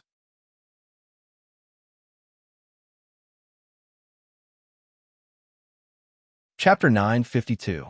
The Buckwheat Great Sprite, Atlantis, changed its name to Yadi and officially settled in Inferno Island. It was located in the buckwheat plantation near Firefire City. The plantation had already been under construction before Yadi came because List had obtained a few buckwheat sprite worms. However, after the contract, Yadi was somewhat silent. Her mood remained gloomy. The first time she met the man-eating tree dragon sprite Carly in Firefire Castle, she had been humiliated by Carly. In short, it was nobody wants a sprite, little one be more obedient, can't even speak serpentine, trash if you have the ability, plant potions too. Fortunately, Yadi didn't understand serpentine and didn't understand what Carly said. After being reprimanded by List, Carly didn't continue making things difficult for Yadi. She didn't stay in Fire Castle for long and often went out. Carly, who had Earth escape magic, often led a group of man-eating trees on expeditions in search of new species of man-eating trees to generate income for List. Her combat strength wasn't strong, but her life preservation skills were top-notch. After List tried to dissuade her several times to no avail, he let it be. Yadi, what activities do you usually like to do? Playing the piano. Oh, is that so? I also like to play the piano. If I wasn't busy with work, I might have become a master pianist. What do you play? Yadi wasn't very interested. I can play a lot. Have you heard of Alice? Yes, I can play it. Liz chuckled. This piano piece was performed by an unknown pianist when I was young. Later, I revised and polished it, and the final score was decided upon. I didn't expect it to reach the Eagle Kingdom in just a few years. Yadi said in surprise, "You really can play the piano. When I have time, I'll teach you a few new piano pieces. They're all composed by me and haven't been disseminated to the public yet," Lys said. After riding a dragon, his memory had greatly improved. Many of the piano pieces he had heard in his previous life appeared in his mind. With a little polish, it would be a classic, but after all, he was busy with official business and did not have time to organize his own book, Liszt Piano Music Collection. He was still sorting out his creations, and all that was left was Liszt Dragon Knight Training Manual, which covered all the experience of training on dragon riding. This was a masterpiece that would become the heirloom of the Blaze family. It had to be treated seriously. With the topic of playing the piano, Liszt successfully eliminated the unfamiliarity between him and Yadi.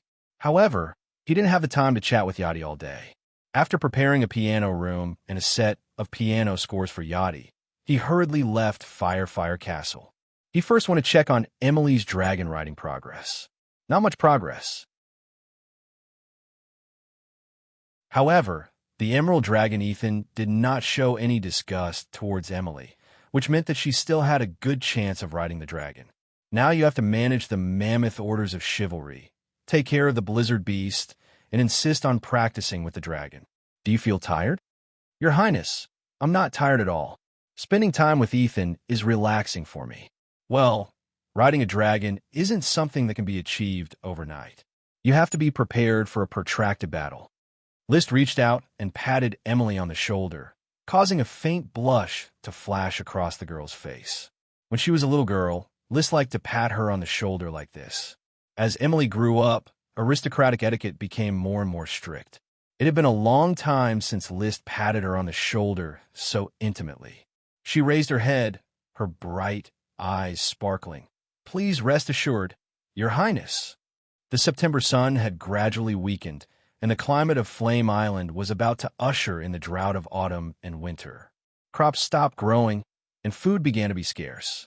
Even with a steady stream of food from the Flame Territory and Oxtail Territory, it still couldn't keep up with the increasing number of serfs. In the past few months, List's Orders of Chivalry and Lee Williams' Orders of Chivalry were constantly incorporating the Moon Killer indigenous tribes. 1/3 of the forests in the southeastern part of Flame Island have been visited by the Orders of Chivalry, incorporating a total of 1.2 million Moon Killer serfs. Fortunately, the number of Flame people had reached 300,000, which was enough to manage the Moon Killer people. In order to show his support for his son's founding, Lee William didn't develop his fief Tulip Island on a large scale. Instead, he handed over most of the family's Orders of Chivalry to Liszt to support the development of Flame Island. He was very clear that the better Flame Island was developed, the more beneficial it would be for the development of the surrounding islands. A prosperous market on a large island was far more prosperous than a small island. Most importantly, he and Liszt had reached an agreement. Plundering was better than farming. The Eagle Kingdom launched a dragon-slaying war against me, trying to kill me. I have to take revenge for this. Moreover, the Eagle Kingdom has never apologized to me or compensated me for my losses. The buckwheat dragon spirits are ransom, not compensation. If they don't pay, I'll take it myself. Liszt, the Fire Kingdom, and the Eagle Kingdom have signed an agreement prohibiting dragon-level battles. We may not be able to do much by relying on the knight level alone, Lee William, the Oxtail Marquis, said. He was still the Oxtail Marquis of the Grand Duchy of Sapphire. and List still held the title of Marquis of Flame. Before the Fire Kingdom officially announced its founding, these titles would be retained for the time being. Although I've signed an agreement with the Eagle Kingdom, the Sapphire family hasn't.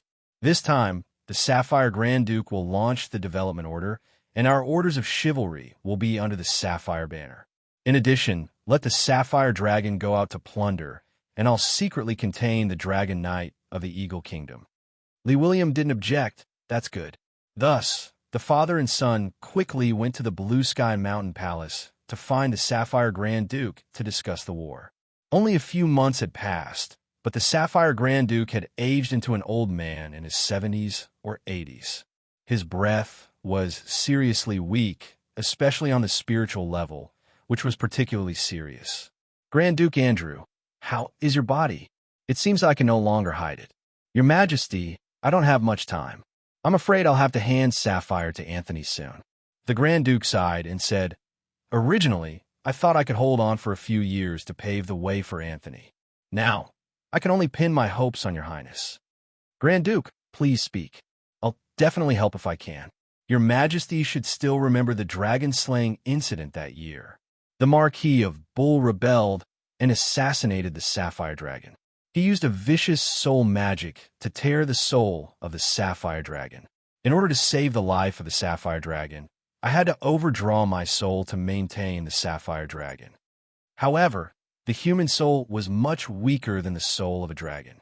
The Sapphire Grand Duke had long been exhausted. 2 years have passed, and I still haven't found a way to repair the soul of the Sapphire Dragon. Andy is imprisoned in the dungeon by me, but all kinds of experiments can't cut open the fused dragon soul and return it to the Sapphire Dragon. I can only choose to let Anthony continue to repair the Sapphire Dragon on my behalf after I die. I'm afraid that's not the way. What if Anthony can't repair it? List frowned and asked.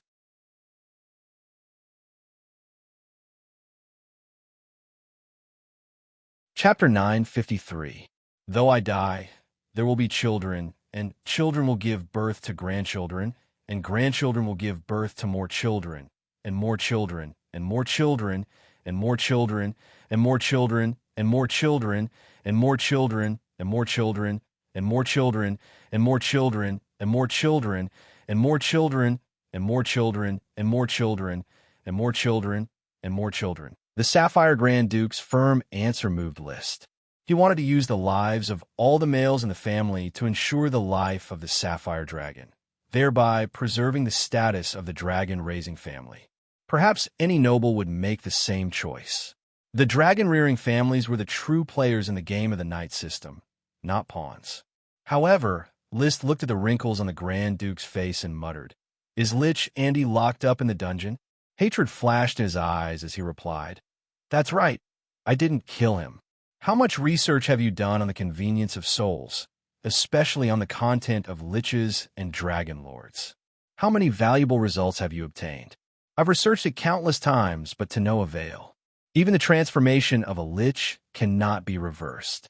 Andy relied on a divine artifact passed down from ancient times to complete the final transformation. As for the Lord of Dragon City, it has always been a legend. There is no way to achieve it. I remember more than 100 years ago, there was a great wizard called Curtis Truth who seemed to want to help a member of the Sapphire family become the Dragon Domain Lord. This story is not a secret, but there is a slight deviation from the outside world. That madwoman Curtis never mastered the technique of the Dragon Domain Lord. She intended to turn a net into a lich from the beginning. The 3 kingdoms all know about this, otherwise they would have taken action long ago. It was precisely because her lich research was grasped by Andy that she started the rebellion. Sapphire Grand Duke's reply disappointed List. He had thought that he would be able to obtain the Dragon City Lord's technique from Sapphire Grand Duke. After thinking about it carefully, he said, In fact, you should have contacted me earlier instead of studying a way to save the Sapphire Dragon alone. You should know that magic shooters represent true magic. Even if soul magic is given to magic shooters to study, it would not be too difficult. The Grand Duke smiled awkwardly. He dared not hand the Sapphire Dragon over to List and a chief for research. What if it never came back? Wouldn't it be more tragic than now? He seemed to have seen through Sapphire Grand Duke's worries. Liz said, speaking of which, I originally had a deal that I was prepared to talk about after some time. Why don't I say it now?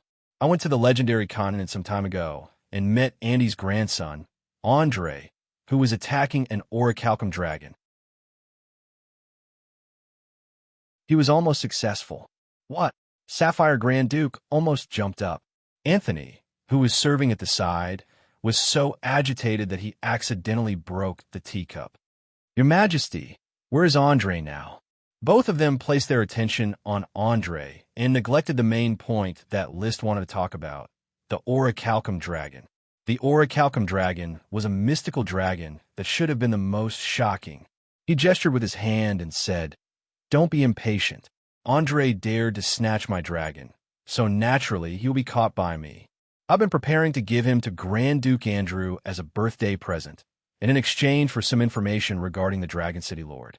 If the Grand Duke can't wait, I'll send him over next time. Your Majesty, please be sure to send Andre over. I don't have any information on the Dragon City Lord, but I'm willing to immediately offer all the information I've researched on souls. Of course, but are you sure you don't need me to hire a magic shooter to research and repair the soul of the Sapphire Dragon? This, Grand Duke Andrew hesitated, but Anthony, who had finally calmed down, said directly, Father, what are you hesitating for? We are all followers of His Majesty. Isn't it right to ask His Majesty and His Excellency Achilles to heal the Sapphire Dragon? He did not want to die early, and when he heard that List had snatched another orichalcum dragon, he completely realized that his Sapphire Dragon might really be nothing in the eyes of the other party. After all, the other party had the invisible dragon of the holy dragons and the orichalcum dragon of the magical metal dragons. The value of any one of these dragons was far greater than the half-crippled Sapphire Dragon. Seeing Anthony's attitude, Sapphire Grand Duke finally sighed and said, Then I'll have to trouble your Majesty and His Excellency Achilles to heal the Sapphire Dragon. Just tell me what you need. The Sapphire family is willing to spend all our wealth to heal the damaged soul of the Sapphire Dragon. Maybe it's not as difficult to heal as you think. In short, the cost of the treatment must be paid by the Sapphire family, but I can waive the service fee. The treatment of the Sapphire Dragon was determined. List then began to ask about the purpose of this visit.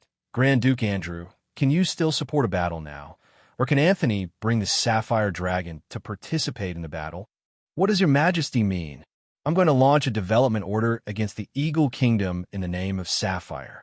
I'll contain the Dragon Knight of the Eagle Kingdom, and the Sapphire Dragon will cooperate with the Knight to plunder, mainly to plunder the population. The development of the Flame Islands requires too many human resources. I can no longer ride the dragon to battle, but as long as I don't die for the time being, the Sapphire Dragon will have full combat power and can cooperate with Anthony to fight a development order war. Then set a time. It's September now. Without further ado, the development order will be launched in early October. As you wish. After Liz sent Andre over, the Sapphire family quickly packed up the organized soul-related research materials and gave them back to List. Then, Grand Duke Andrew, leaning on his cane, personally escorted Andre to the depths of the dungeon, letting Andre reunite with Marquis Bull. Andy, I'm a man of my word. Sooner or later, I'll let you meet grandfather and grandson. Now is the time to fulfill my promise. Didn't you say that Andre will help you get everything you want? He's already here, so what about the thing you want? Sapphire Grand Duke laughed. Although his body was getting worse, it did not hinder his current excitement. On the contrary, when Marquis Bull, who had always been calm, saw the pale but fat Andre, his eyes flashed with blue flames. Andre, grandfather? Andre, who had eaten too much junk food, had lost most of his chi. He had already become a little fatty. At first, he was startled, but then he lowered his head in shame. I'm sorry, grandfather. Andre has also become a captive. I wasn't able to realize the rise of the family, and I wasn't able to realize grandfather's dream.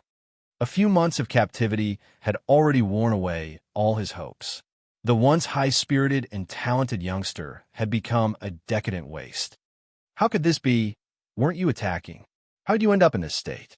Marquis Bull asked anxiously. Andre suddenly prostrated himself on the ground and cried, I don't know. I was ambushed by a dragon knight, and the mountain copper dragon was snatched away by the other party. Everything is over, grandfather. Marquis Bull trembled as he sat on the chair, constantly repeating, How could this be? How could this be? Grand Duke Andrew laughed heartily. Delightful. It's the first time in so many years that I'm so happy. Andy, it's really funny to see you like this. You wanted to snatch everything from the Sapphire family, but you lost everything. Do you feel despair? Do you regret it? Regret? No, no, no. How could I regret it? Andy roared. Why have I been the one to serve you since you were young? Why? We are all descendants of the first Sapphire Dragon Knight. Why am I your servant? Why can you ride a dragon, but I have to smile along with you? Grand Duke Andrew sneered. Because this is fate. Some people are born to be a cut above others. Haha, what a joke. You think you are a cut above others, but in fact, you are just a maggot bred on the body of a dragon. Your talent is no match for mine, and Andre is even more outstanding than all your children. Marquis Bull stood up, his body expanding and shrinking along with the trembling of the blue flames. He stared at Grand Duke Andrew and said word by word, Although I failed, you did not succeed either. The pain of your soul being torn apart will accompany you until you die, and the Sapphire Dragon is also destined to die. You and the family behind you will be buried with me. Do you really think so? Grand Duke Andrew suddenly felt that the other party was very ridiculous and very pitiful. The pleasure of revenge had not dissipated. Unfortunately, you are just a delusional lunatic, and I know a magic shooter. She will help the Sapphire family cure the soul damage of the Sapphire Dragon. With that, he no longer paid attention to the roaring Marquis Bull.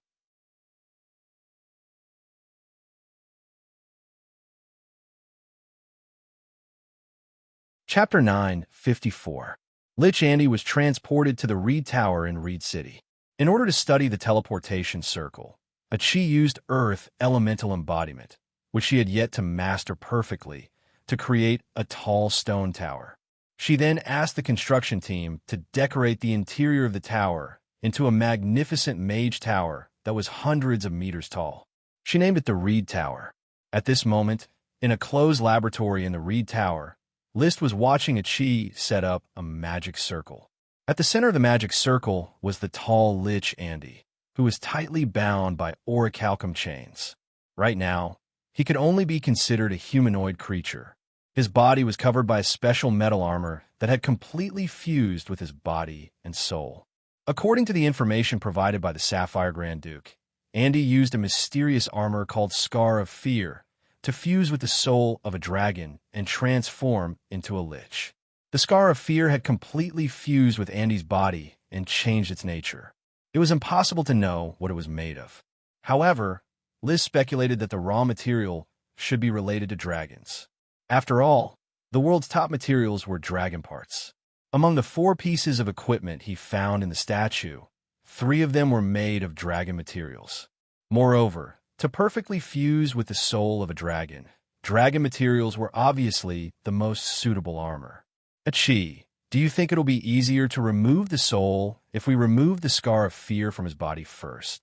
I'm not sure yet, but from Achi's observation, the Scar of Fear has already become the Lich's body carrier.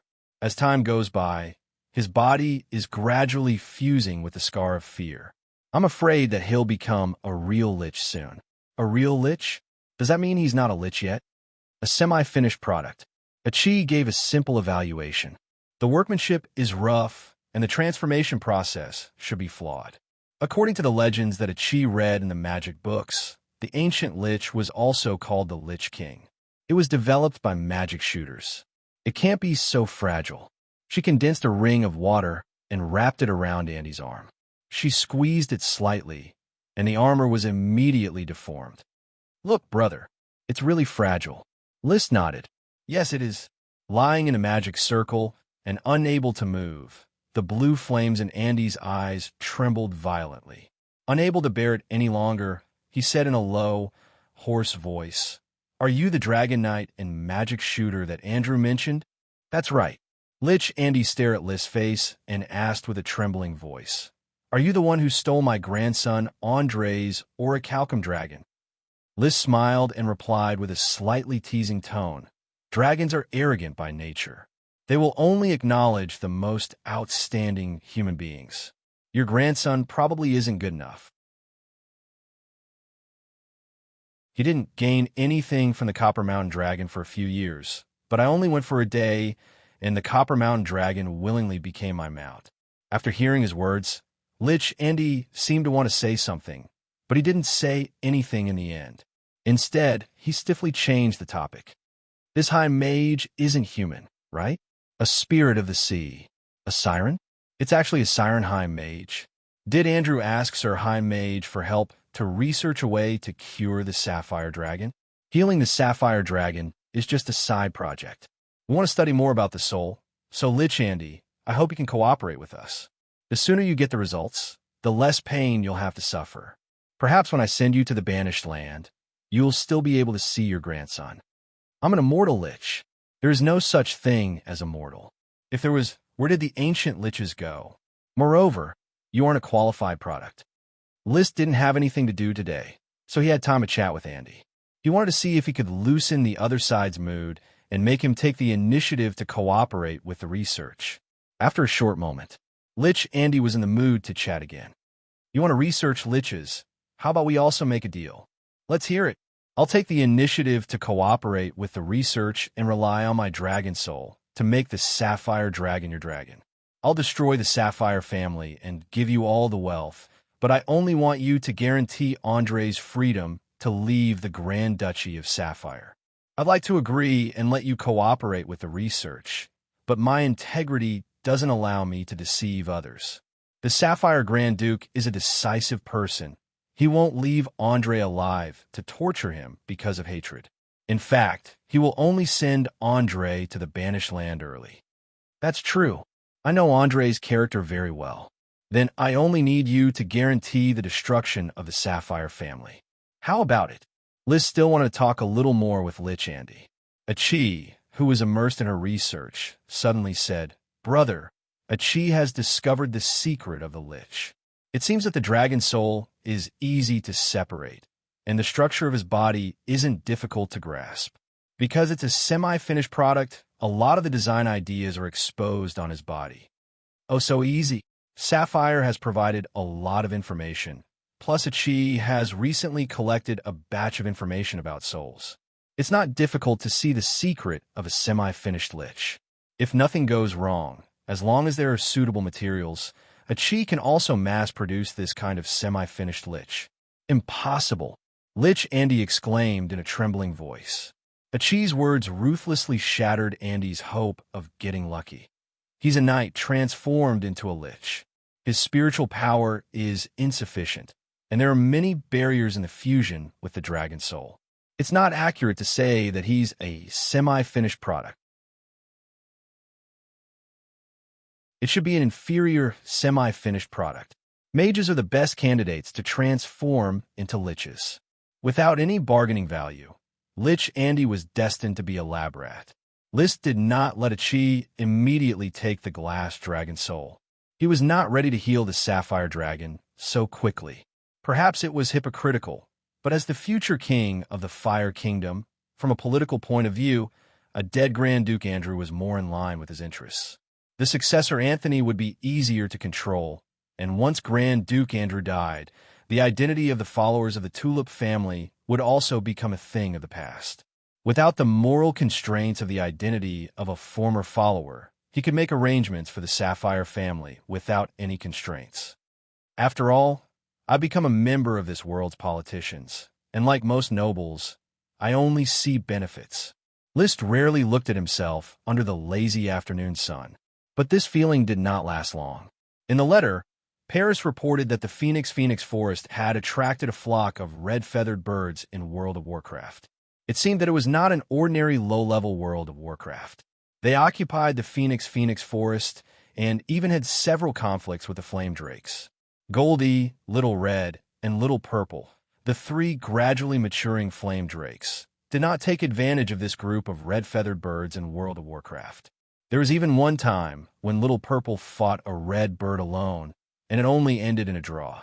The combat power of these three birds is already at the level of Advanced World of Warcraft. Doesn't that mean that these red-feathered birds in World of Warcraft are all at the level of Advanced World of Warcraft?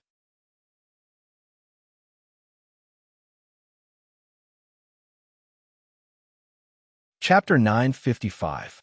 The Phoenix Parasol Forest was still composed of small saplings and was not lush and verdant, but under the influence of the wormstalk, each tree was full of vigor. The red-feathered birds that were attracted were the size of a calf, but their wingspans were only about 5 meters. They were fat and bloated, looking like some kind of large sparrow. List found from the invisible dragon's crystal white trajectory that their magic power was at the Advanced World of Warcraft level, and there were about 100 of these birds. They shuttled back and forth between the Phoenix Parasol tree, saplings, and groups. Fortunately, they did not destroy the saplings, only occasionally breaking a few while playing. There was no record of similar bird-type magical beasts in the Encyclopedia of Magical Beasts revised by Chi, so Liz temporarily named them as cardinals. Your Highness, these birds have been here for a while, and our serfs dare not plant trees. These birds will attack the serfs when they see them. Goldie, Little Red, and Little Purple are also not their match, said Paris. I will teach these cardinals a lesson. In my territory, they are my personal property, and I will not allow them to be so presumptuous. However, List did not immediately subdue this flock of cardinals. The reason was the smoke mission. The previous mission required him to plant Phoenix Parasol trees to attract birds, but with the arrival of these cardinals, the smoke mission did not change and was still in an incomplete state. In other words, the number of birds might not be up to standard. It was likely that there would be more fire-attributed birds coming. List had already figured out the pattern of the smoke mission, so he was not in a hurry and let Paris restrain the night and serfs here first. List went to the distant crater of Mount Doomsday to meet Leo for training, and he brought Infant, the Phoenix Parasol tree great elf, with him. Infant, who held the fire dragon scale all day, was in a good mood recently, but there were still no signs of evolving into a dragon elf. Of course, it did not fail, and it was still full of love for Leo. Ethan has graduated from his training, and now I have to do my best to graduate Leo's training as well. Otherwise, I will never be able to control this fire dragon. He treated Fire Dragon Leo as a combat partner, and he hoped that Leo could leave a soul imprint on him as soon as possible so that he could develop the armor form. A handsome set of flame armor was List's long-awaited dream. The Bone Dragon armor was very domineering, but its aura was dark and strange, which was somewhat in conflict with his sunny personality. Roar! Leo asked for red cologne every time they met. Its body grew even bigger. More than a dozen active volcanoes in the endless volcano cluster were fully absorbed by it, and a few of them were almost extinguished. The remaining ones also looked like they were going to hibernate. For this, Leo had to go deeper into the magma to look for the volcano supreme demon. But through the heart and soul connection, List noticed that the deeper he went into the magma, the fewer volcano supreme demons there were. In Leo's memory, the magma there lacked magic power, and it couldn't dive deeper even in its magic form. Eat, eat, eat. It's so hard to feed you. List reluctantly took out a bottle of red dragon water and stuffed it into Leo's big mouth. Among all the dragons, Leo was the most dependent on and needed magic potions. Although the other dragons couldn't live without magic potions, they only needed to maintain the necessary supply of magic power. They didn't need magic power to promote their growth. Magic power was more like 3 meals a day. After entering the dragon's body, it was digested and finally turned into special dragon magic power to infect and produce mineral resources. The invisible dragon bard was even more special. Its space gems were rarely produced and had to be condensed by supreme demons. Its ordinary dragon magic power couldn't produce minerals. It was mainly used to travel through space and resonate with the physical boundary and the world outside of it. Leo was the only one who could eat as many magic potions as he could. He didn't produce anything and just kept growing. I have to communicate with the Red and White Rose family as soon as possible and ask them to send me a batch of red cologne. But this isn't a long-term plan. After all, the Iron and Steel Ridge royal family is among them. The Platinum family won't let the red cologne flow to me. It's best if I can find new volcanoes. There were no new volcanoes in the Flame Archipelago. Although there were volcanoes on the other islands, there was no exposed magma. Unless the volcanoes erupted, it was hard to see magma even if they found an active volcano. He cultivated until the sky turned dark.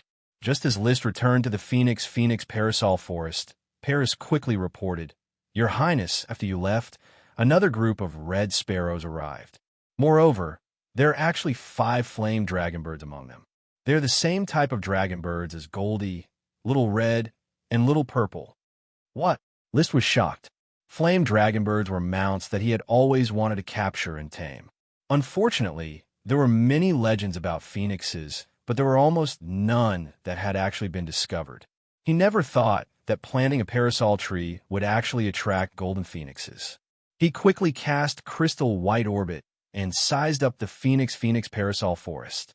Soon, he discovered that among the red magic power, there were 5 more brightly colored magic power. They had already entered the high magic level. It was indeed a flame dragonbird. 4 large flame dragonbirds in pairs, and 1 small flame dragonbird is alone. His eyes lit up. Capture, I must capture them. Let them breed with Goldie, Little Red, and Little Purple, and provide an endless supply of flame dragonbird mounts for my guard orders of chivalry. Of course, capturing didn't have to be violent. With Infant, a great elf who was close to flame dragonbirds and understood bird language, he might be able to take a shortcut. Moreover, there was also a fire dragon that represented the extreme power of flames. Taming a flame dragonbird would definitely be twice the result with half the effort. Thinking of this, he summoned the smoke mission. This time, the mission had changed. Mission completed. Reward: a flock of red sparrows. In a flash, new serpentines condensed. Mission: the appearance of the red sparrows indicates that the Phoenix Parasol Forest is attractive to fire-type birds. However, there are flame dragonbirds mixed in the flock of red sparrows. The relationship between the flock of birds is worth investigating. However, Leo seems to have discovered something. Why not check it out? Reward: mysterious creature. After reading the content of the mission, List unconsciously frowned. This mission was incoherent. It was clearly 2 completely unrelated content. The first half was still talking about the relationship between flame dragonbirds and red sparrows. The second half jumped directly to Leo. He quickly contacted Leo using the Dragonheart code. After waiting for a while, Leo responded. A vague thought seemed to be that it had found a strange place in the depths of the volcano. There was a passage without magma, and there was a deep attraction coming from the depths of the passage. It was probably the unknown creature reward of the smoke mission. Even if it tried to rush into the passage, its magic power form couldn't leave the magma. If it turned into flesh and blood, the magma passage would be too narrow. It was in a dilemma.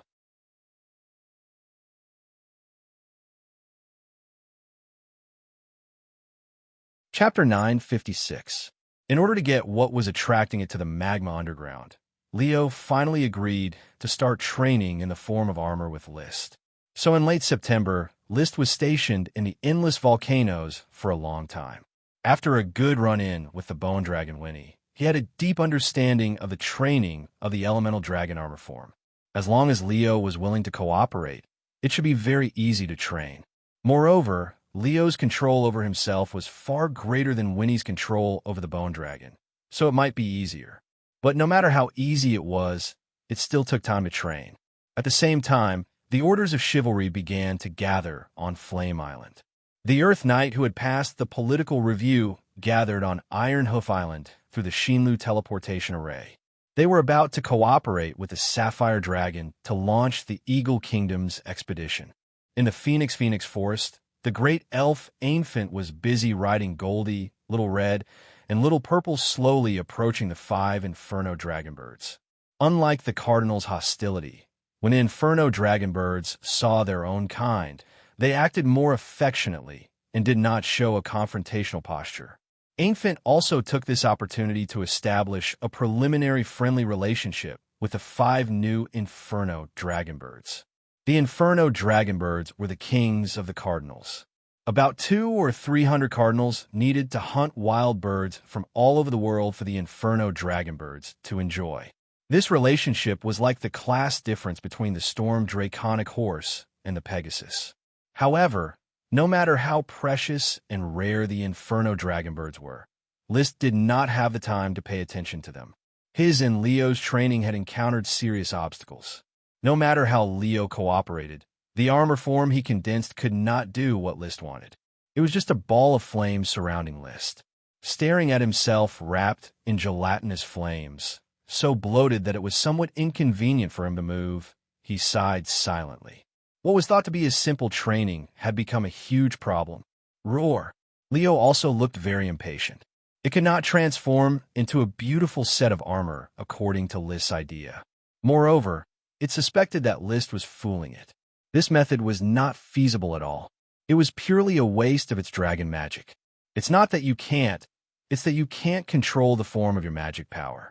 Liszt shook his head. I seriously suspect that your strength is rapidly increasing, but you still haven't completely mastered your own body. You're only 4 years old, but you already look like you're 40 years old. Oh, Leo felt that his innate talent could not be measured by age. I think you should just transform into a dragon spear. With your current level of control, you can probably transform into a dragon spear. Liszt thought so in his heart, and so did his actions. Leo reluctantly cooperated. However, to Liszt's surprise, Leo quickly condensed into a 10-meter-long fire dragon spear. The body of the spear was dark red and shiny like a piece of red-hot iron. It was slightly distorted, and one could vaguely see a pair of abstract dragon wings attached to it. The tip of the spear was formed by the tail of a fire dragon and was covered with dragon scales. The end of the spear was in the shape of Leo's dragon head and had a few sharp dragon horns.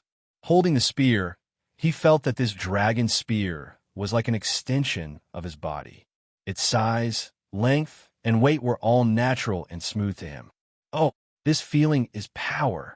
Leo, although you failed to transform into armor, you succeeded in transforming into a dragon spear. I can feel that the dragon spear you transformed into is definitely the most powerful dragon spear in the world. Oh, Leo's roar came from his mind. He longed for battle. Very well, as you wish. Liszt called out, and the skull and dragon head pattern on his face immediately spread to his whole body, condensing into a set of bone dragon armor. Winnie's voice sounded in his mind. Your Highness, do you need me to transform into a bone dragon sword? I already have the fire dragon spear. Liszt grabbed the fire dragon spear and put on the bone dragon armor. He leaped, and the bone dragon wings on his back spread out. Although he couldn't fan the air, he could increase his momentum. When he reached a high altitude, the invisible dragon Bard suddenly flew over and caught him. He sat down on the dragon tooth platform and entered Dragon Rider mode. As his thought spun, Bard folded his wings and dove toward the valley. Using the Spear of Rat Halos in conjunction with the secret technique of the dragon's battle energy, a flaming meteor shot out from the tip of the spear like a meteor falling from the sky, instantly blasting toward the valley. There was a loud noise. A huge explosion occurred in the valley. The entire valley and the surrounding mountains shook violently. In the flames and dust, Bard quickly turned around, flapped his wings, and rushed out of the range of the explosion. After flying a few rounds in the sky and waiting for the thick smoke and dust to disperse, Liszt saw the effect of his powerful attack. A meteorite pit with a diameter of 20 meters appeared on the ground. Powerful. This is power. He couldn't help but laugh out loud. Affected by his mood, 3 voices sounded in his mind at the same time. Oh, your Highness is so powerful. Wuxia. Although he was powerful, he still had to solve the problem. Leo still couldn't transform into an armor. Because of this, Liszt had to change his way of thinking and no longer force him to transform into an armor. Instead, he let Leo wrap him up perfectly, and then Leo drove him forward in the magma. After practicing for nearly 10 days, he finally formed a perfect combination with Leo and tried to dive into the magma in the state that was now named Flame Wrap. To ensure safety, he first tested it bit by bit to make sure that the magma wouldn't burn him through the flame wrap. Only then did he truly enter the volcano of doomsday. Under Leo's guidance, he quickly dived into the tumbling magma and went straight down the tunnel. With Leo's perception, he could feel that the surroundings were filled with fire magic. He swam in it like a fish in water, easily and freely. However, as he dived deeper, the stagnation became stronger and stronger. When he felt that he couldn't hold on any longer, Leo finally turned and led Liszt into the U-shaped magma tunnel at the side of the tunnel and gradually spiraled upward. A moment later, they had already reached the end of the magma. Whoosh! The flame wrap rushed out of the magma and jumped into a red, dry tunnel. The flame wrap quickly retreated, and Leo once again attached to his chest in his totem form, magic form. Is this the place? Liszt held his breath and carefully looked at the tunnel. With the red magma as a light source, the tunnel wasn't dark. However, after a few turns, they were getting further and further away from the magma, and the light gradually dimmed. He took out the hand magic tube, shone the light from the crystal lamp, and carefully moved forward along the tunnel, looking for something that attracted Leo. The hint of the smoke mission was an unknown creature. A creature that could live here was definitely extraordinary, so Liszt had to be as careful as possible to avoid being killed by an unknown creature. They walked for a full 5 minutes. At the end of the tunnel, there was a flashing red light in front of him. It looks like there's a cave there. It should be the nest of an unknown creature. Winnie, armor form. Understood, Your Highness. Bone Dragon Winnie quickly turned into a set of Bone Dragon armor and extended a Bone Dragon sword, which was held in Liszt's hand. With the protection of the armor, he felt much safer. After dawdling for a moment, he finally walked along the tunnel to the entrance of the glowing cave. Looking inside, he was shocked. The cave was like a huge, spherical space. The walls were glowing as if there were countless red gems decorating it. The most incredible thing was that at the bottom of the cave, there was a bird's nest made of firewood that was on fire. In the bird's nest, there was a glowing reddish-gold bird egg. The light that illuminated the cave came from this bird egg. In fact, rather than saying it was a bird egg, it was better to say that it was a glowing, translucent gem.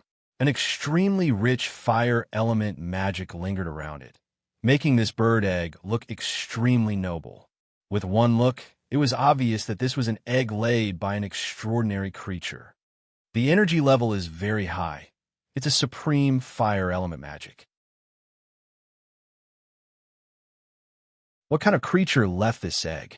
After confirming that there were no adult unknown creatures guarding the area, he slid down the wall and walked to the side of the bird egg. In fact, he couldn't be sure that it was a bird egg, but he was sure that it was indeed an egg with life.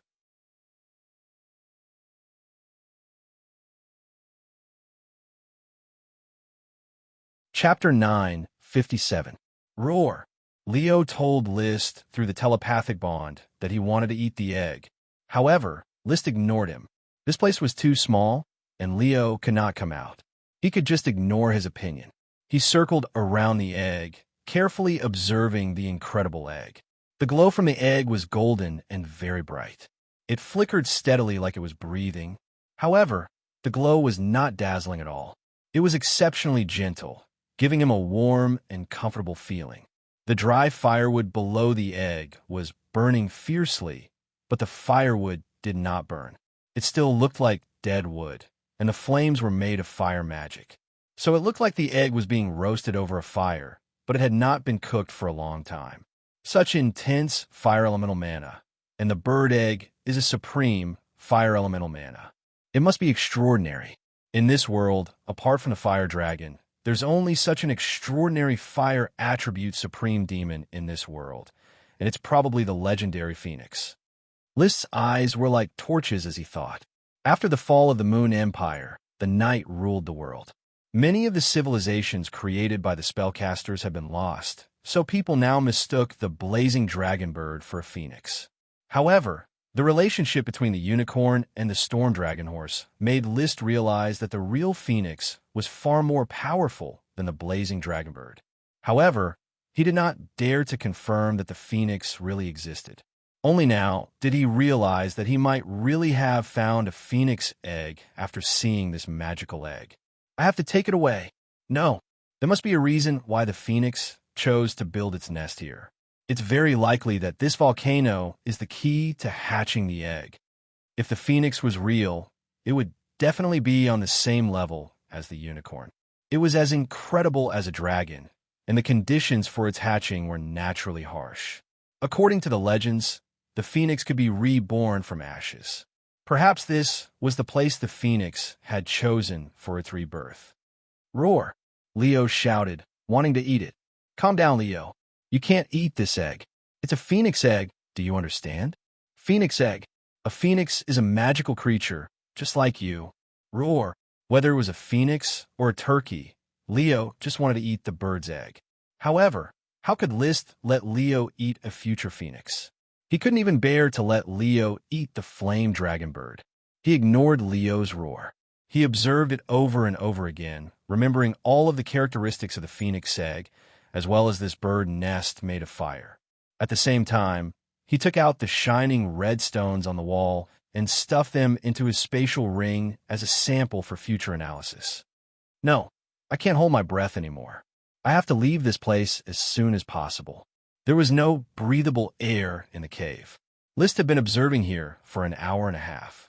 He could not hold his breath any longer. However, he was a little unwilling. Let me touch the phoenix egg before I leave. Thinking, he stretched out his hand and slowly stroked the mysterious golden stone-shaped egg the size of a football. When Xianxia's fingertips came into contact with the egg, he didn't get burned as he had imagined. Instead, he felt an emotion similar to a newborn chick's yearning for freedom. It was a kind of uplifting positivity. It was as if an eagle should fly above the 9 heavens, and a whale should swim in the vast ocean. It was a phoenix, and it should live freely in the mortal world. Life and death should be vigorous, like a burning fire. Phoenix, you and I are fated. List instantly responded with his own emotion, and through his fingertips, he had some kind of special communication with the life in the egg. If you want to live a vigorous life, then follow me. My life is like my surname, Flame. The burning flame is destined to sweep the world. He didn't know if the life in the egg understood him, but he couldn't feel any new emotions. He only had a vague idea that if this egg wanted to hatch, it would need a vigorous volcanic eruption. Maybe the phoenix chose to be reborn here because it was waiting for the doomsday volcano to erupt one day in the future, and then it would be reborn from the fire. However, because of Leo, it kept absorbing the volcano super mana, and the doomsday volcano was almost half dormant. Don't worry, I will help you hatch it. After making his promise, List didn't hesitate anymore. He quickly left the cave and returned to the lava through the tunnel. Leo turned into a flame and quickly took him back to the outside of the volcano. Taking a breath of fresh air, List sat on a hot rock to recover his strength and called out the smoke quest. Quest completed. Reward, Phoenix Egg. It really is a phoenix egg. He showed a knowing smile. After a cheese unicorn Charlie, he was about to get another legendary creature, Phoenix. A moment later, new quest released. Quest. 500 years for a cycle. Wait for the right time to be reborn. This is the immortal bird phoenix. Its noble character is indescribable, and its power is mysterious. Since you're fated to see the phoenix and wait for its rebirth, you naturally have to help it. Please hatch the phoenix egg. Reward, a phoenix. Without the smoke quest, List would also help the phoenix hatch. Now what List had to do was to persuade Leo to launch a volcanic eruption to meet the conditions for the phoenix egg to hatch. However, Leo was angry right now, and List didn't let him eat the phoenix egg. He was very unhappy, and it was even more impossible to use the supreme mana to guide the volcanic eruption. Then let's wait first. The expansion order is coming. I have to take the dragons to the Eagle Kingdom to contain the other party's Dragon Knight.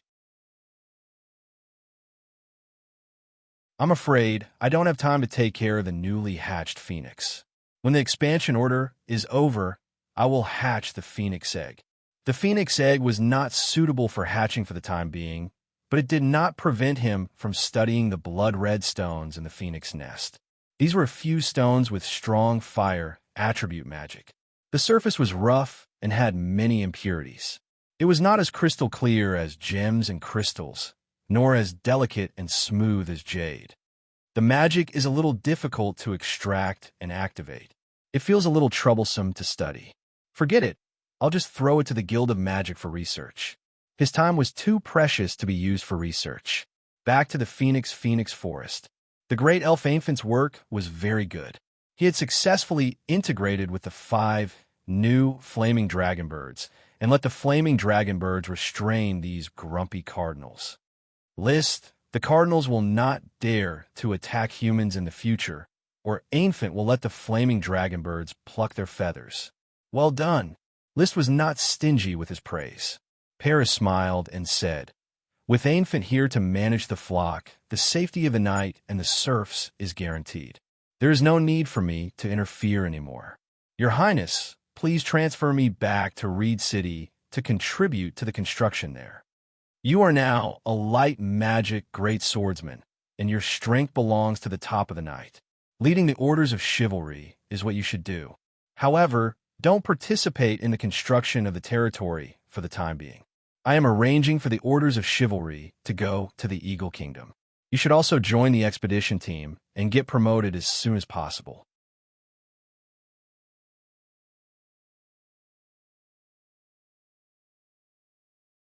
Chapter 958. The majestic pioneering war finally kicked off at the beginning of October. The vast majority of the Sapphire Grand Duchy's fleets had already assembled and set off from the Iron Hoof Island's Iron Hoof City, carrying a large number of knights towards the coastal hinterland of the Eagle Kingdom. There was no special timing or destination for the battle. List just felt that the coastal hinterland of the Kingdom of Eagle should be where there were more people and wealth. With the Sapphire Dragon leading the charge, there was no way to resist. The stubborn castle would be destroyed, and the Knight of the Kingdom of Eagle would still be captured. More noble lords seemed to know their ending, especially the lesser lords, who chose to surrender and avoid the battle. Lee William was the chief commander of the Orders of Chivalry in the Fire Territory and Oxdale Territory. At his birthday party last month, List officially gave him the Combat Aura Secret Manual as a birthday gift. Although half a month was not enough for him to become a Domain Knight immediately, with his mount, Super World Warcraft, Black Albatross, his combat power could reach the level of a Domain Knight. Behind him were the light magic great swordsman Paris, the sword saint Durut Red Apricot, and Cross Buckthorn. Even Emily, who was still getting used to Ethan, participated in the battle. She was also a sword saint, and she had suppressed Durut, Claws, and the other sword saints. She had become a powerhouse, second only to Lee William in the battle between knights. In addition, List also sent 7 Sky Knights: Fox, Garcia, Derek Iron Armor, Joyce Dandelion, Speck, Vernal Ink, and Tevis Alfalfa. These Sky Knight level powerhouses formed a luxurious attack line, and no one was a match for them.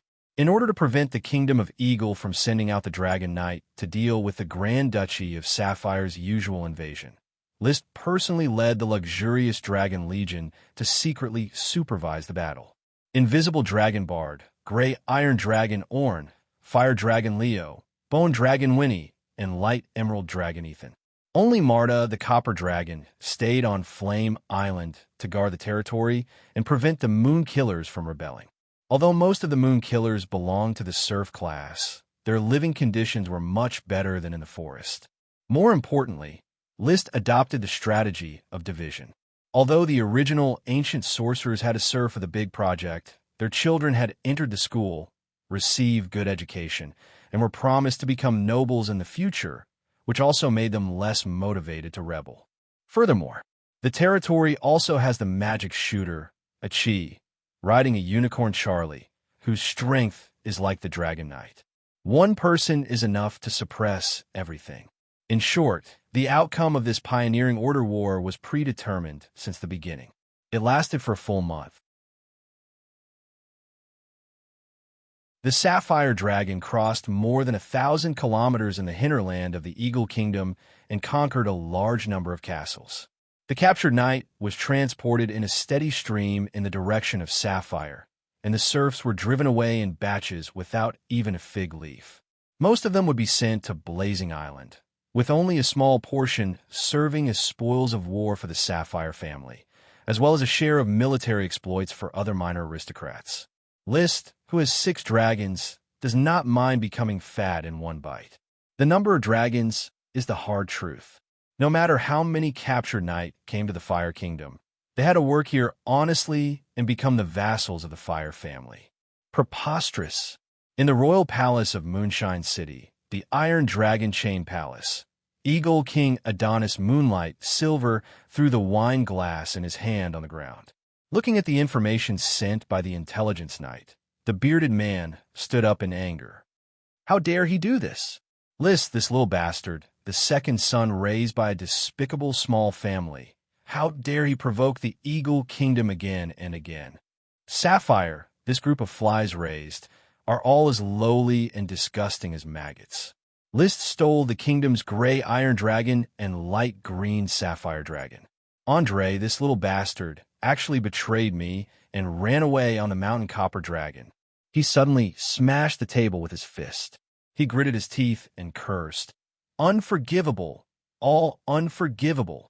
Adonis, you need to calm down. Anger is of no use. The queen looked at the broken pieces on the ground and worriedly supported Adonis. Adonis pushed the queen away. Don't bother me. What does a woman know? The queen frowned and did not say anything. Adonis continued to roar. Someone, convey my order. Immediately dispatch the Dragon Knight of the kingdom and kill all the flies, Sapphire, and that crippled Sapphire dragon. Kill it for me. The knight guarding the palace looked at each other, at a loss. It was the queen who stood up. Adonis, you should wake up. She then waved her hand and motioned for the knight to leave first. She wanted to speak to the king alone. When the knight had left, the queen said, Do you want to trigger another dragon-slaying war? Who can do anything to my Eagle Kingdom after killing the Sapphire Dragon?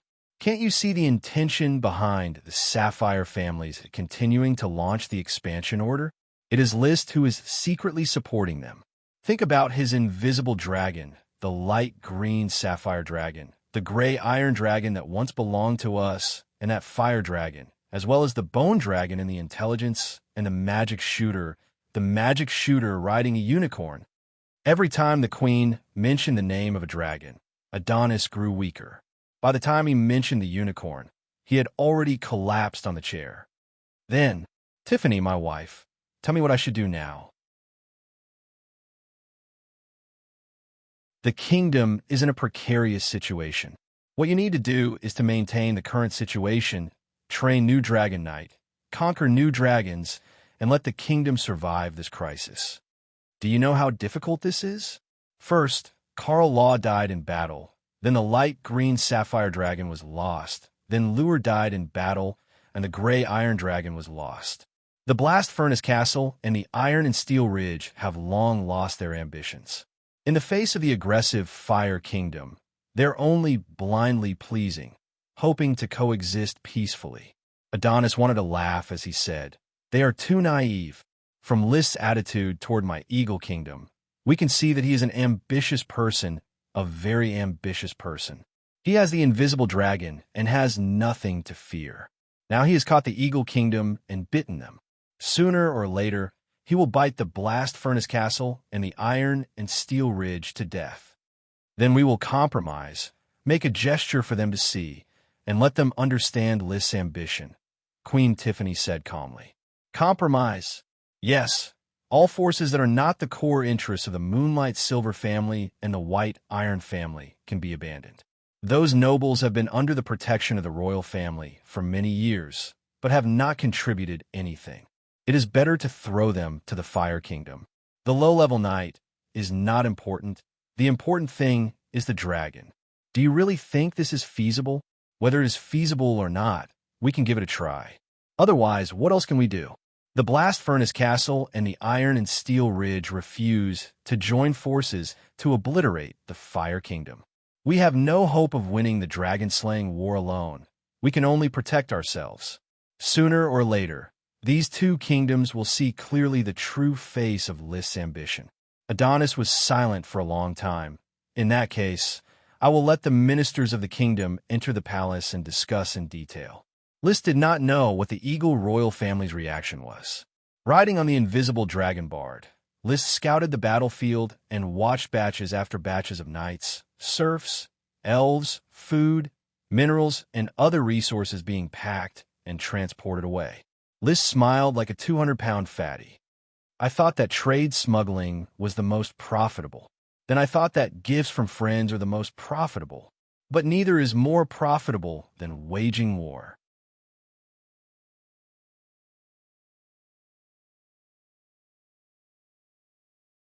Chapter 959. The Great Dragon is Dead is Stuck. Please wait for a moment. After the content has been updated, please refresh the page to receive the latest update. You're tuning in to the Eternal Immortal Ballad YouTube channel. Don't forget to subscribe and join us on this journey to catch the most captivating stories.